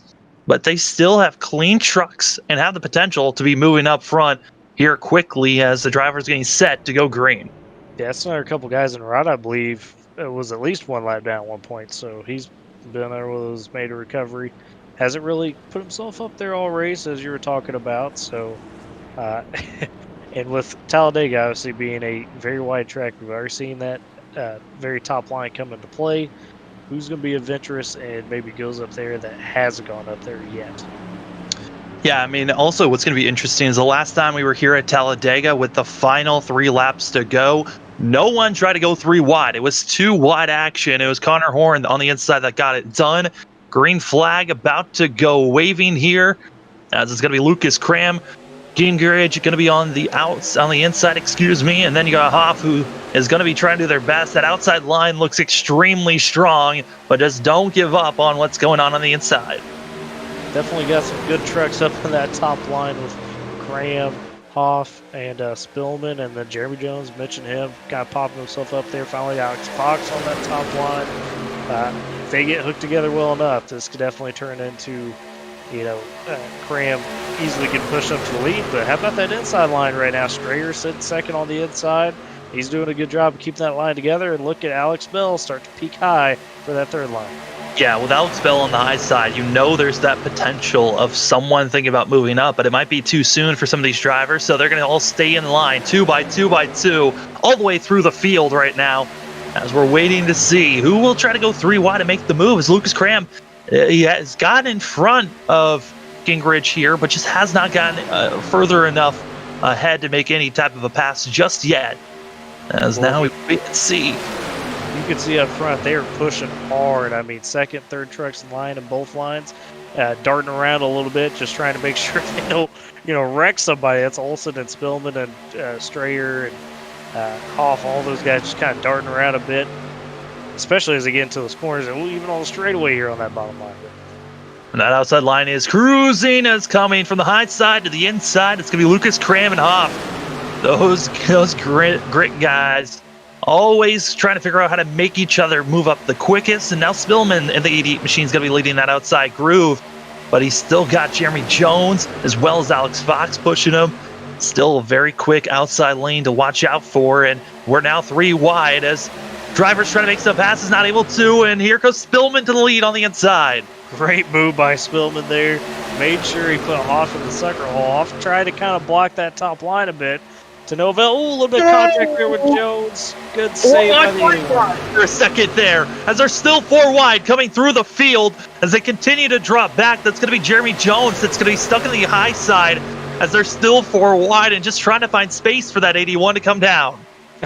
Saw back there the 97 of Lions decided to duck out of that bottom, doing the same thing he's done where when he feels like he gets too crazy, just eject and fall back a bit. But how about Jeremy Jones at 81, making sure nobody died right there? That was a tough situation. He held on well. It certainly was a very difficult situation, but able to hold on and continue moving forward. Tyler, it's going to be 9 laps to go. It's only going to get crazier from here. They were just 4 wide, 5 wide for a second. Will they do it again as they're still 2 by 2, kind of resetting to see who's going to be the one to make that move? Alex Bell is going to be 3rd in line on the outside. Who's going to follow him? Because there's a lot of drivers that can have noticed that the 15 car wants to start moving forward. When you read my mind, I was just about to say, hey, look who's up there creeping up. It's at 15. And then Brandon Hoff gets shuffled out a little bit. Spillman not really giving him room. Now, here we go with the 3rd line coming into play. Darling goes up there with Hoff. And a couple of those other guys back there that were on the back end of the pack. 5, Kyle Manger, the 27 of Fox. And how about Brett Murphy? He's trying to work his way back up there. I talked about Rada in the 8. He's up to 13th now as he's trying to stay on that inside line for that 8 machine. Interested to see that some cars, with it being 3 wide, you've got a lot of opportunities. You got to pick and choose and make sure the lane you are in starts moving. As Spillman now is shaking from the middle lane to the low lane. I think it's too early for Spillman to be blocking like that. I would not, not every guy can be Dell Jr. now. So I admire him for, trying to control it. But when they're 3 wide like that, it's like playing a game of whack-a-mole. You just can't make one wrong move and it's over. 3 wide action here, about 6 rows deep. Everyone trying to make the best move possible with 8 laps to go. You got some cars getting stuck on the high side, dropping back. But man, it is a racket up here. You don't know. One slip up. We've seen it all race long. One car up front with the wrong tap on the rear quarter panel could cost their race. And one wrong little move, too, by a guy trying to block a line. But excellent job so far by these guys, being able to shuffle around a little bit in that mid-pack, and no wrecks yet, knock on wood. You've got Bell, Spillman, Parker, your top 3 leading their lanes. As you got Spillman on the inside, Parker in the middle, Bell on the outside in that third groove. That third groove only has 3 cars, and that's why you're starting to see them drop back. They need a little bit more help. 3 really good trucks, though, in Bell, Hoff, and Darley. Those guys can hold their own, I think, for at least a few laps. It may not pay off at the end. They could get Alex Fox up to him that 27. That's a strong 4-truck tandem. Who's going to move up from that middle line and maybe say, hey, I want to get up front here in the top? You got a lot of drivers just waiting and lingering. When will they start to try to make their move forward? As Spillman on the inside, going to get a lot of help from the 44 as they're all just clogging up right now. And it looks like that middle groove in the inside lane just weren't sure where they were going to go. They dissipated out of where they were from. We're 4 wide, scattering in the back, though. Who is going to survive in the back as they start to come back on the track?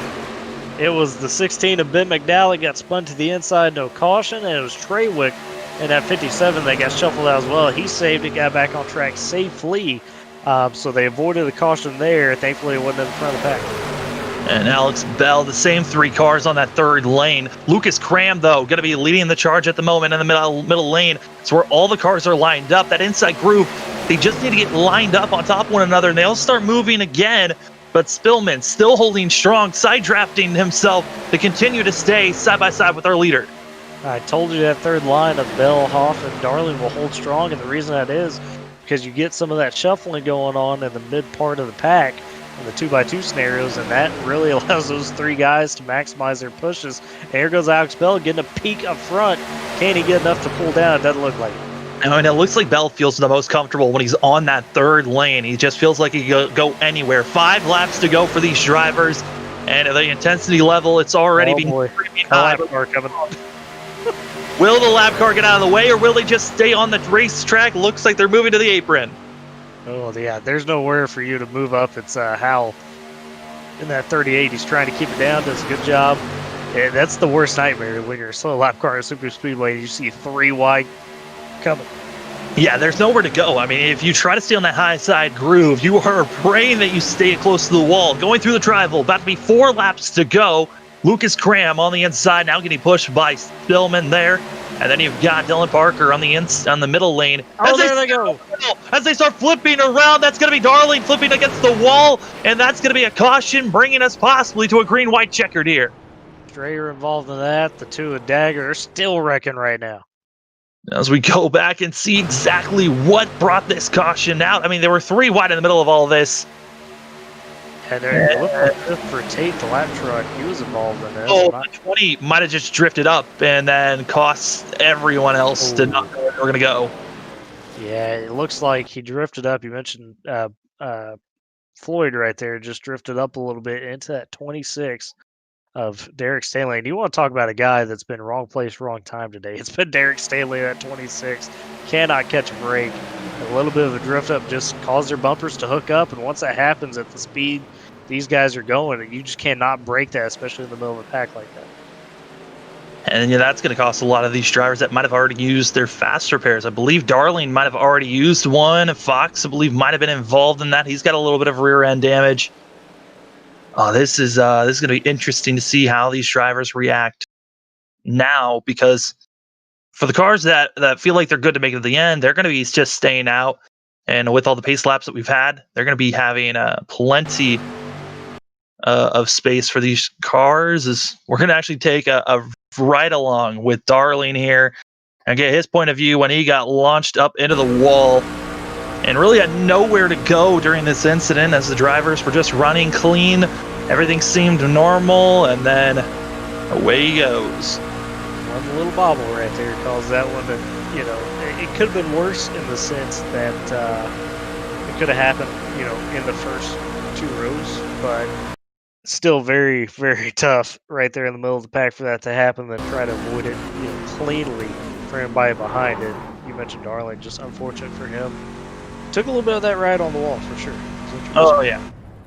Tried to feel like he was Herbie from Herbie Fully Loaded, but just not able to get onto the wall or the catch fence to really start riding it along. But up front, we've got a lot of drivers that are going to be staying outside. Brady Floyd's going to be pulling in with others that need the damage repair. Some might be thinking fuel, just in case we go into a green-white checkered scenario here, Tyler. But looking at how many laps are left and when that caution came out, I think that's what we're going to. Yeah, I think you're right as far as that goes. These guys get 3 attempts. So it's official. We're going into our first one here.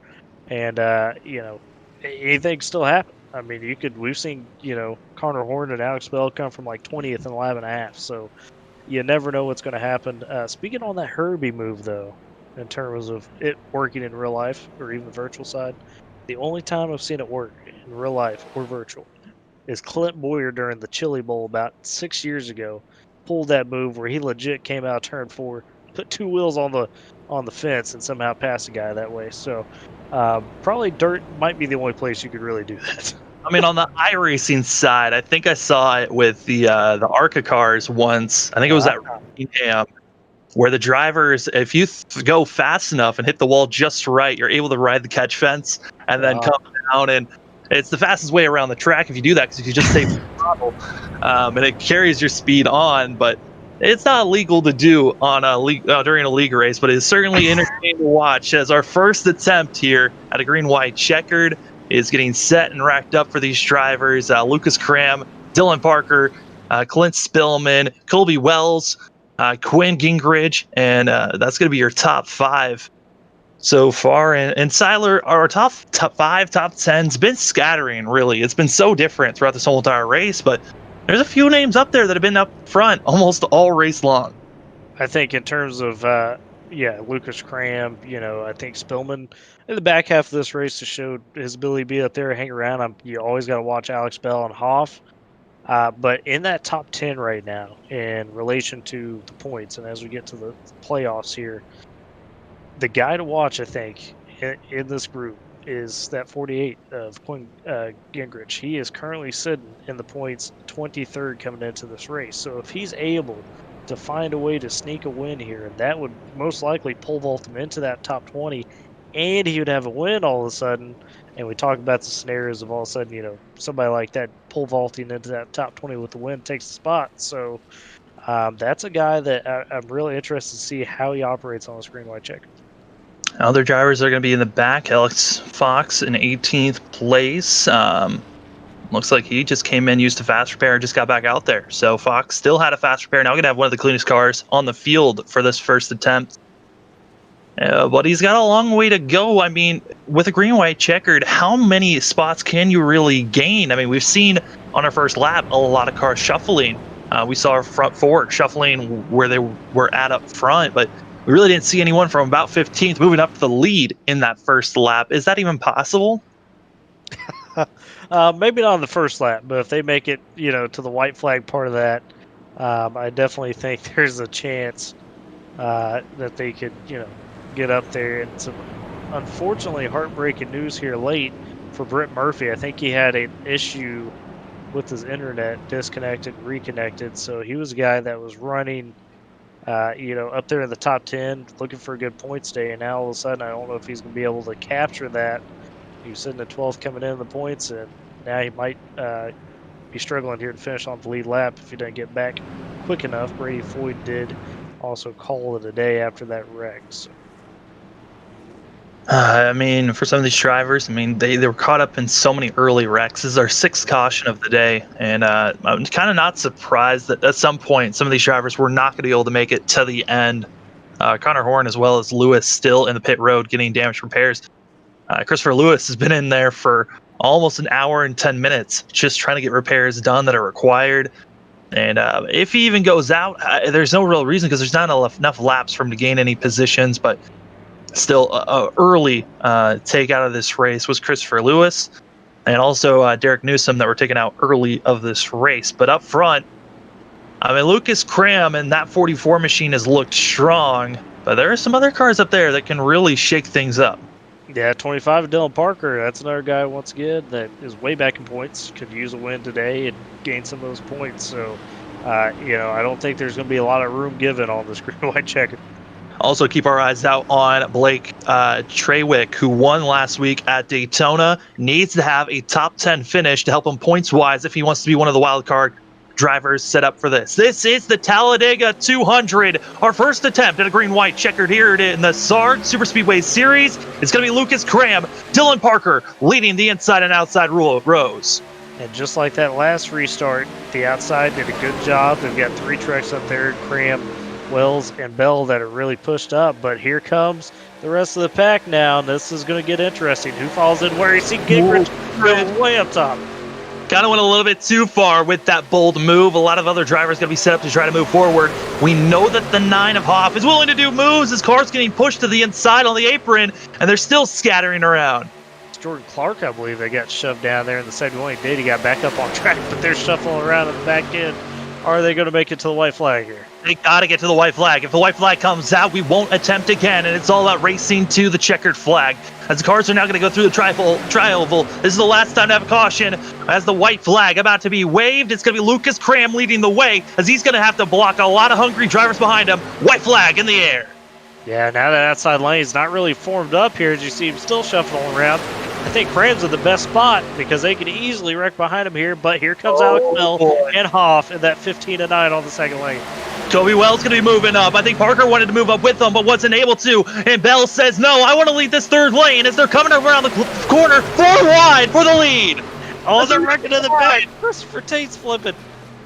Tate and others as they're still wrecking up front. It's going to be Bell needing help. He doesn't really have it. Lucas Cram as Kobe Wells also going to be trying to push. Stillman's there, and this is a 4-car battle for the lead.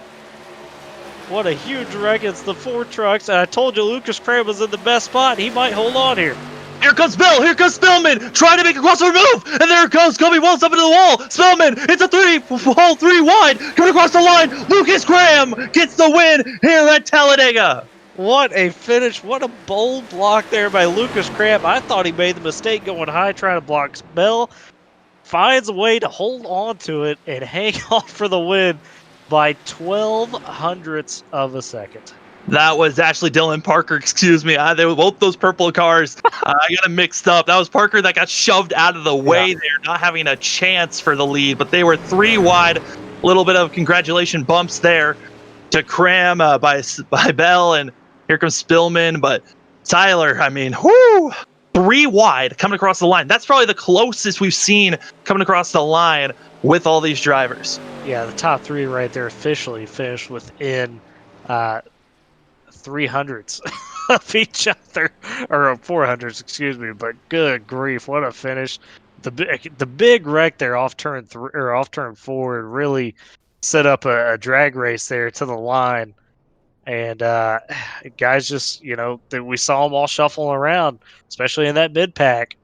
And, you knew something was going to break, right? And unfortunately for Hoff, he was the guy that suffered the most going into turn 3 there, where him and Wells got together. Wells was trying to, keep his spot in line. They were 4 wide, and just that's really what caused that chaos. And the smoke clears and you got 4 trucks in it at that point.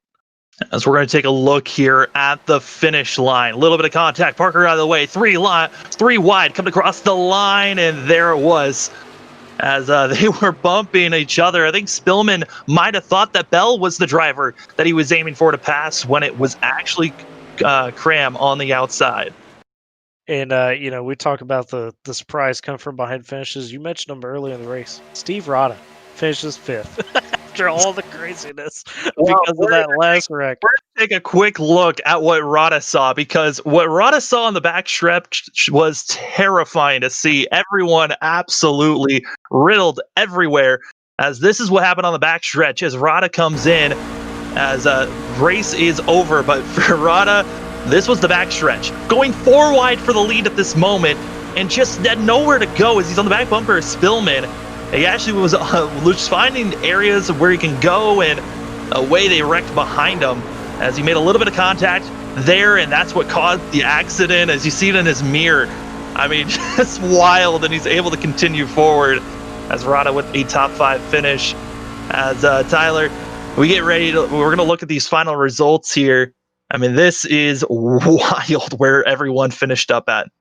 Yeah, I'm interested to see how the points really turn out. There were some guys that Jared Darling in the 1, right? He's going to capitalize a bit today because of all the craziness there. He was 14th coming in, finishes 6th, which, seeing that everybody else had issues, all of a sudden that becomes a good finish. Strayer maybe helps himself more than what he thought he was going to help himself with the 7th. It's a lot of those guys up front that were in the top 10 of points all of a sudden because of that craziness. Wind up with the worst day than what they needed. Alex Fox, he was one of them, finishes 21st. He had jumped up to 18th in points, and now that's going to hurt. So it's going to shape up for a very, very chaotic final week of the regular season. Yeah, I mean, it's wild to see as we're now looking at all the drivers that are going to finish a lap down, and then also down in 30th place.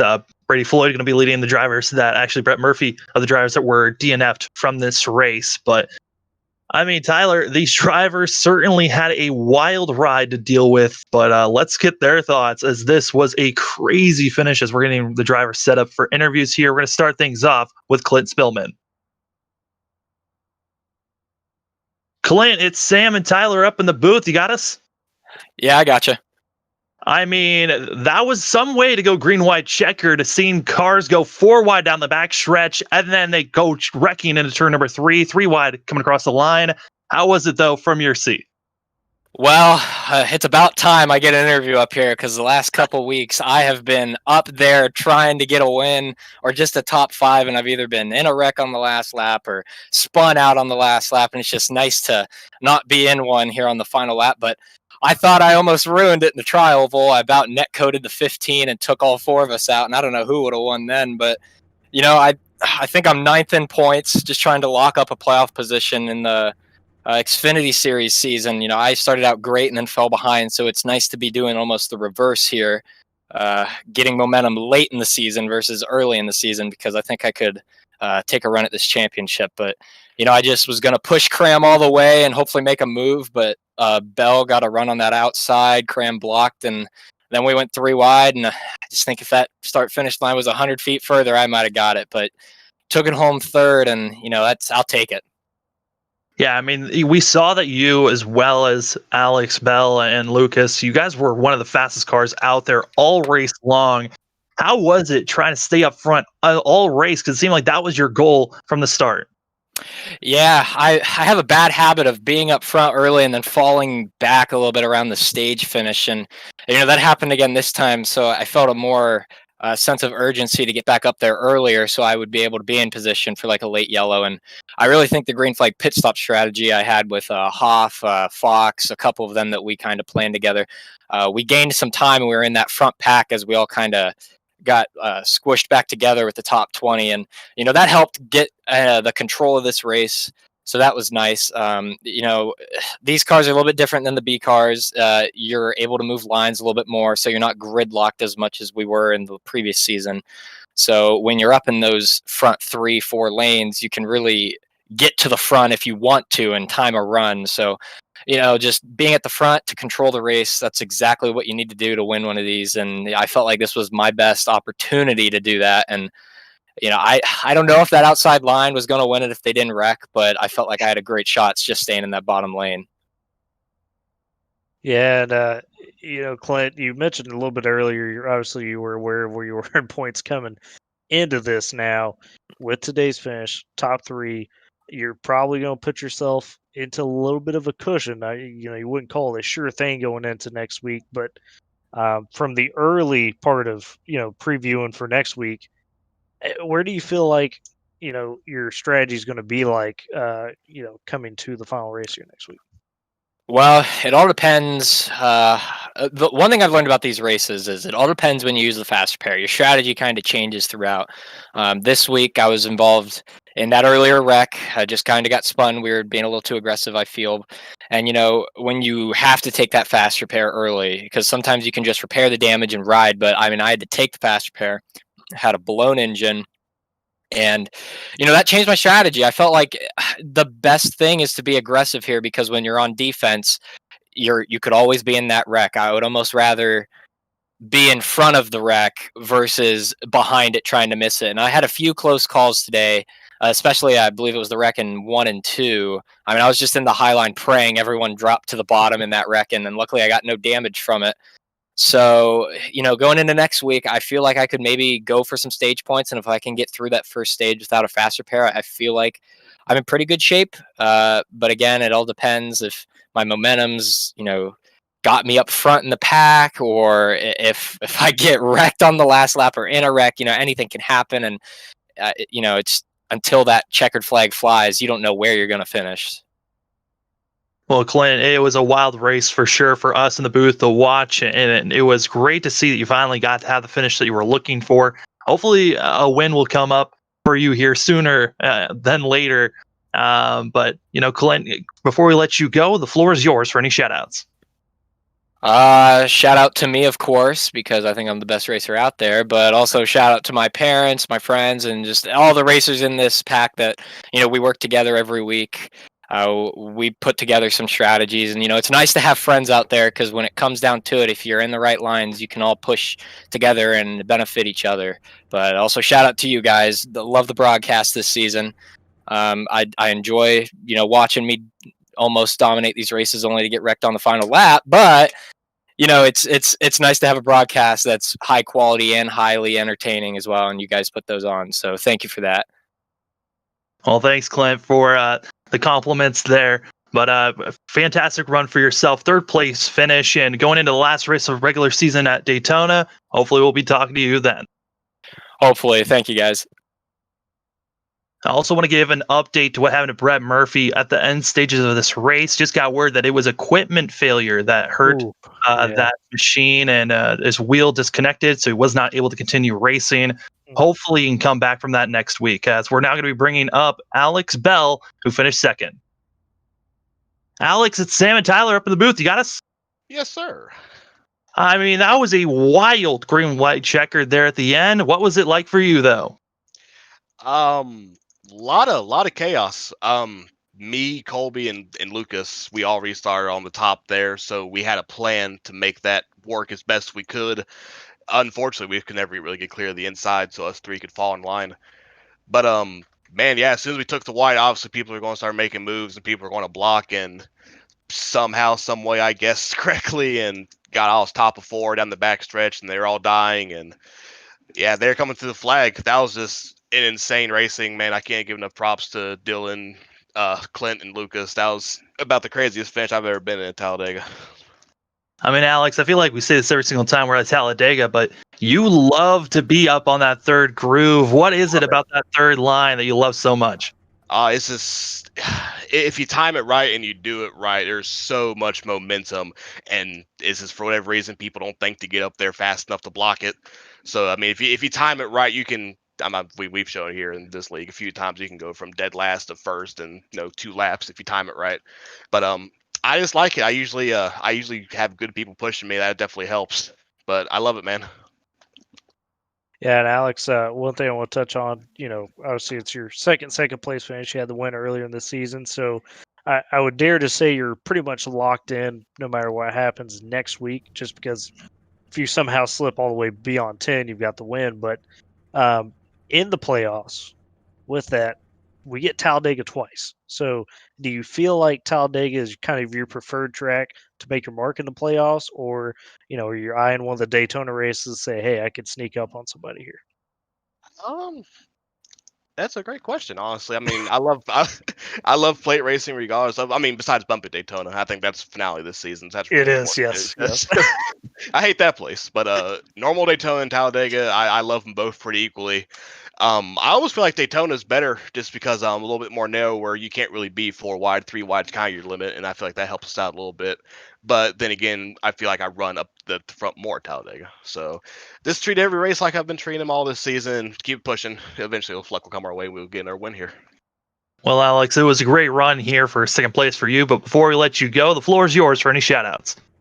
Yes, indeed. Thank you to my good friend Keith Merrick and at the Diecast Dude on Twitter and Instagram. Great friend of mine. Thank you to SARG for putting on awesome races. You guys for the broadcast and everyone at the front of these fields, man. I love this league. This is awesome to race and plate races like this. That's Alex Bell in the 15 machine getting a second place finish here, 3 wide across the line. Just wasn't there close enough. But hopefully, we'll be talking to you next week. That's the plan. You guys have a good night. And now we're going to be bringing in our leader in the 44 machine, Lucas Cram. Lucas, it's Sam and Tyler up in the booth. You got us? Yes, sir. Loud and clear. I mean, that was 3 wide across the line. Probably one of the craziest finishes we've seen all season. But what was it like for you? Oh man, that probably had to be the craziest finish in the league, to be honest. Obviously last week was pretty crazy, the whole field reckon. But I mean, talk about not knowing who was going to win right to the very bitter end. That was wild for sure. Honestly, I don't know how that all went down, and I feel kind of bad a little bit because I had to race a lot of my good buddies pretty aggressively there and kind of hurt some of them. But that's super sweet racing, I guess. And man, that was pretty intense for sure. Yeah, it seemed like all race long, your goal was to lead one of the lanes. And what was it about trying to lead and be up front that was in your mind all race? Yeah, I'm not really sure what changed. I know Ireson kind of has had a few patches, and I must have changed the physics a little bit for the plate racing because it just felt like it was harder to really kind of get a lane moving than what it used to be when we came here last only a few races ago. So it just felt kind of harder to pass, and you kind of felt gridlocked, and so it was harder obviously to get yourself through the field and to control where you're running. So. I was just trying to be aggressive the best I can. Everybody was just really being aggressive all race, and I would assume it's fine because of that. And I got taken out early there. I got wrecked, and then I got hit under caution, and so it was a bit of a mess. And I was just trying to work myself back up there. Obviously bound with Brandon for the points. He won or got up there in stage points. I'm not sure exactly where he finished. So definitely a deficit there. And I was like, hey, if I get wrecked, I get wrecked. I'm in the playoffs, so I'm just going to try to win the Division Championship, and it obviously paid off for me. Well, Lucas, you now join Carter Horn as 2-time winner on the season, the only 2 drivers to do that. Walk us through coming into the tri-oval there, right? You see everybody had wrecked behind you guys. It was just you, Spillman on the bottom, Bell and Parker up top.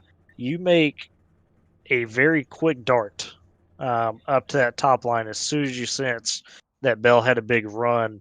Did you think that was going to stick and we made the crossover? Were you worried he still had momentum, or how'd you feel about that move?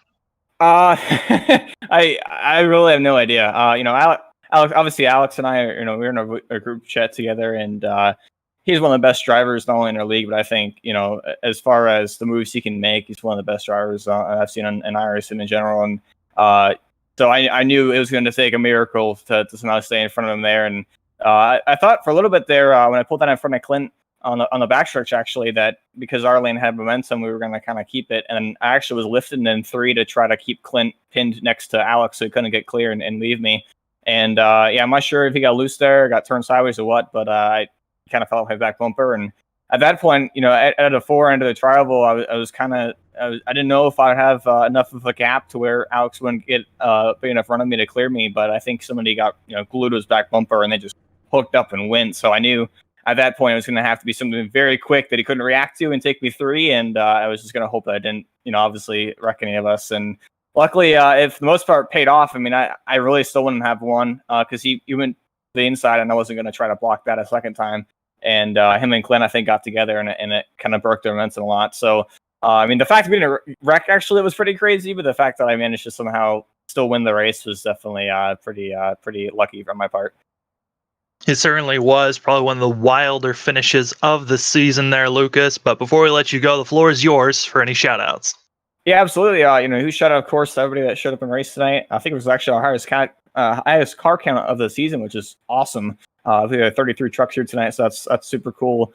Huge shout out to everybody that showed up and raced. So unfortunately, the race wasn't sponsored, but huge shout out to everybody that's obviously sponsored the league all season, and of course you guys for the great broadcast. Huge shout out to Colby. I actually feel really bad. I kind of blocked him twice. So the first time unintentionally, but it kind of hurt him a lot. So I really feel bad about that. But and of course, huge shout out to Kyle Dagger and Grit Marketing and a great Ultimate Driver Challenge. They extended the registrations. You can also go to www.gritmotorsports.com and register for that really unique series. It starts in, I believe, about a week and a half. $500 to the champion there. So that's really cool.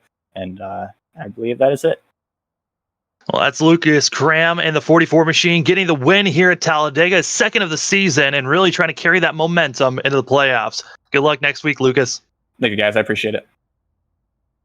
Well, Tyler, as we're starting to wind down, what were some of your final thoughts here at Talladega?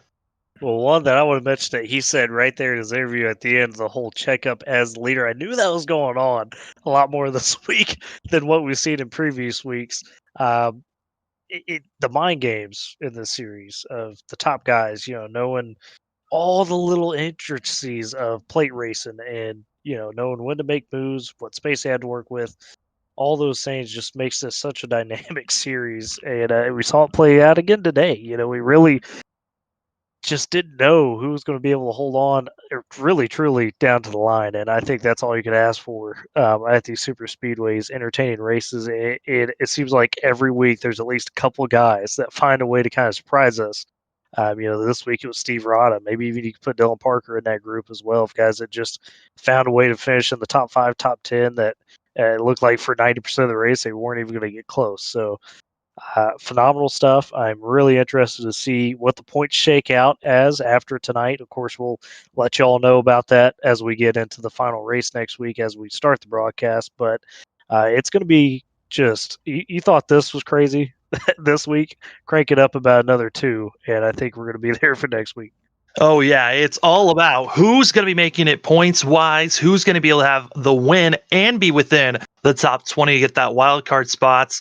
It's going to be a lot of points and a lot of calculations next week to figure out who's in, and a ton of aggressive racing at Daytona next week. It's just going to ramp up from here. But, Tyler, thank you again, as always, being up in the booth with us here on Wednesday nights. A lot of fun on Wednesday nights. Very much enjoy it. It's a good time.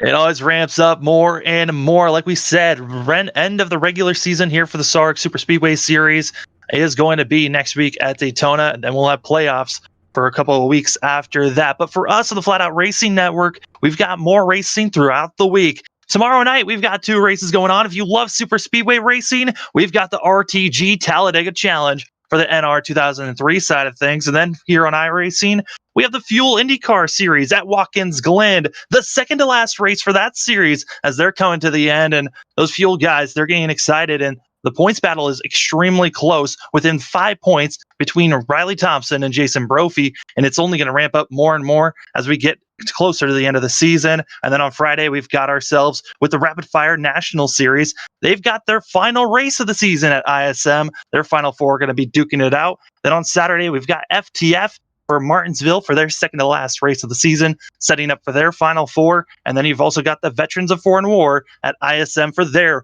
final race of the season. A lot of racing action throughout the week. Can't wait to show it off.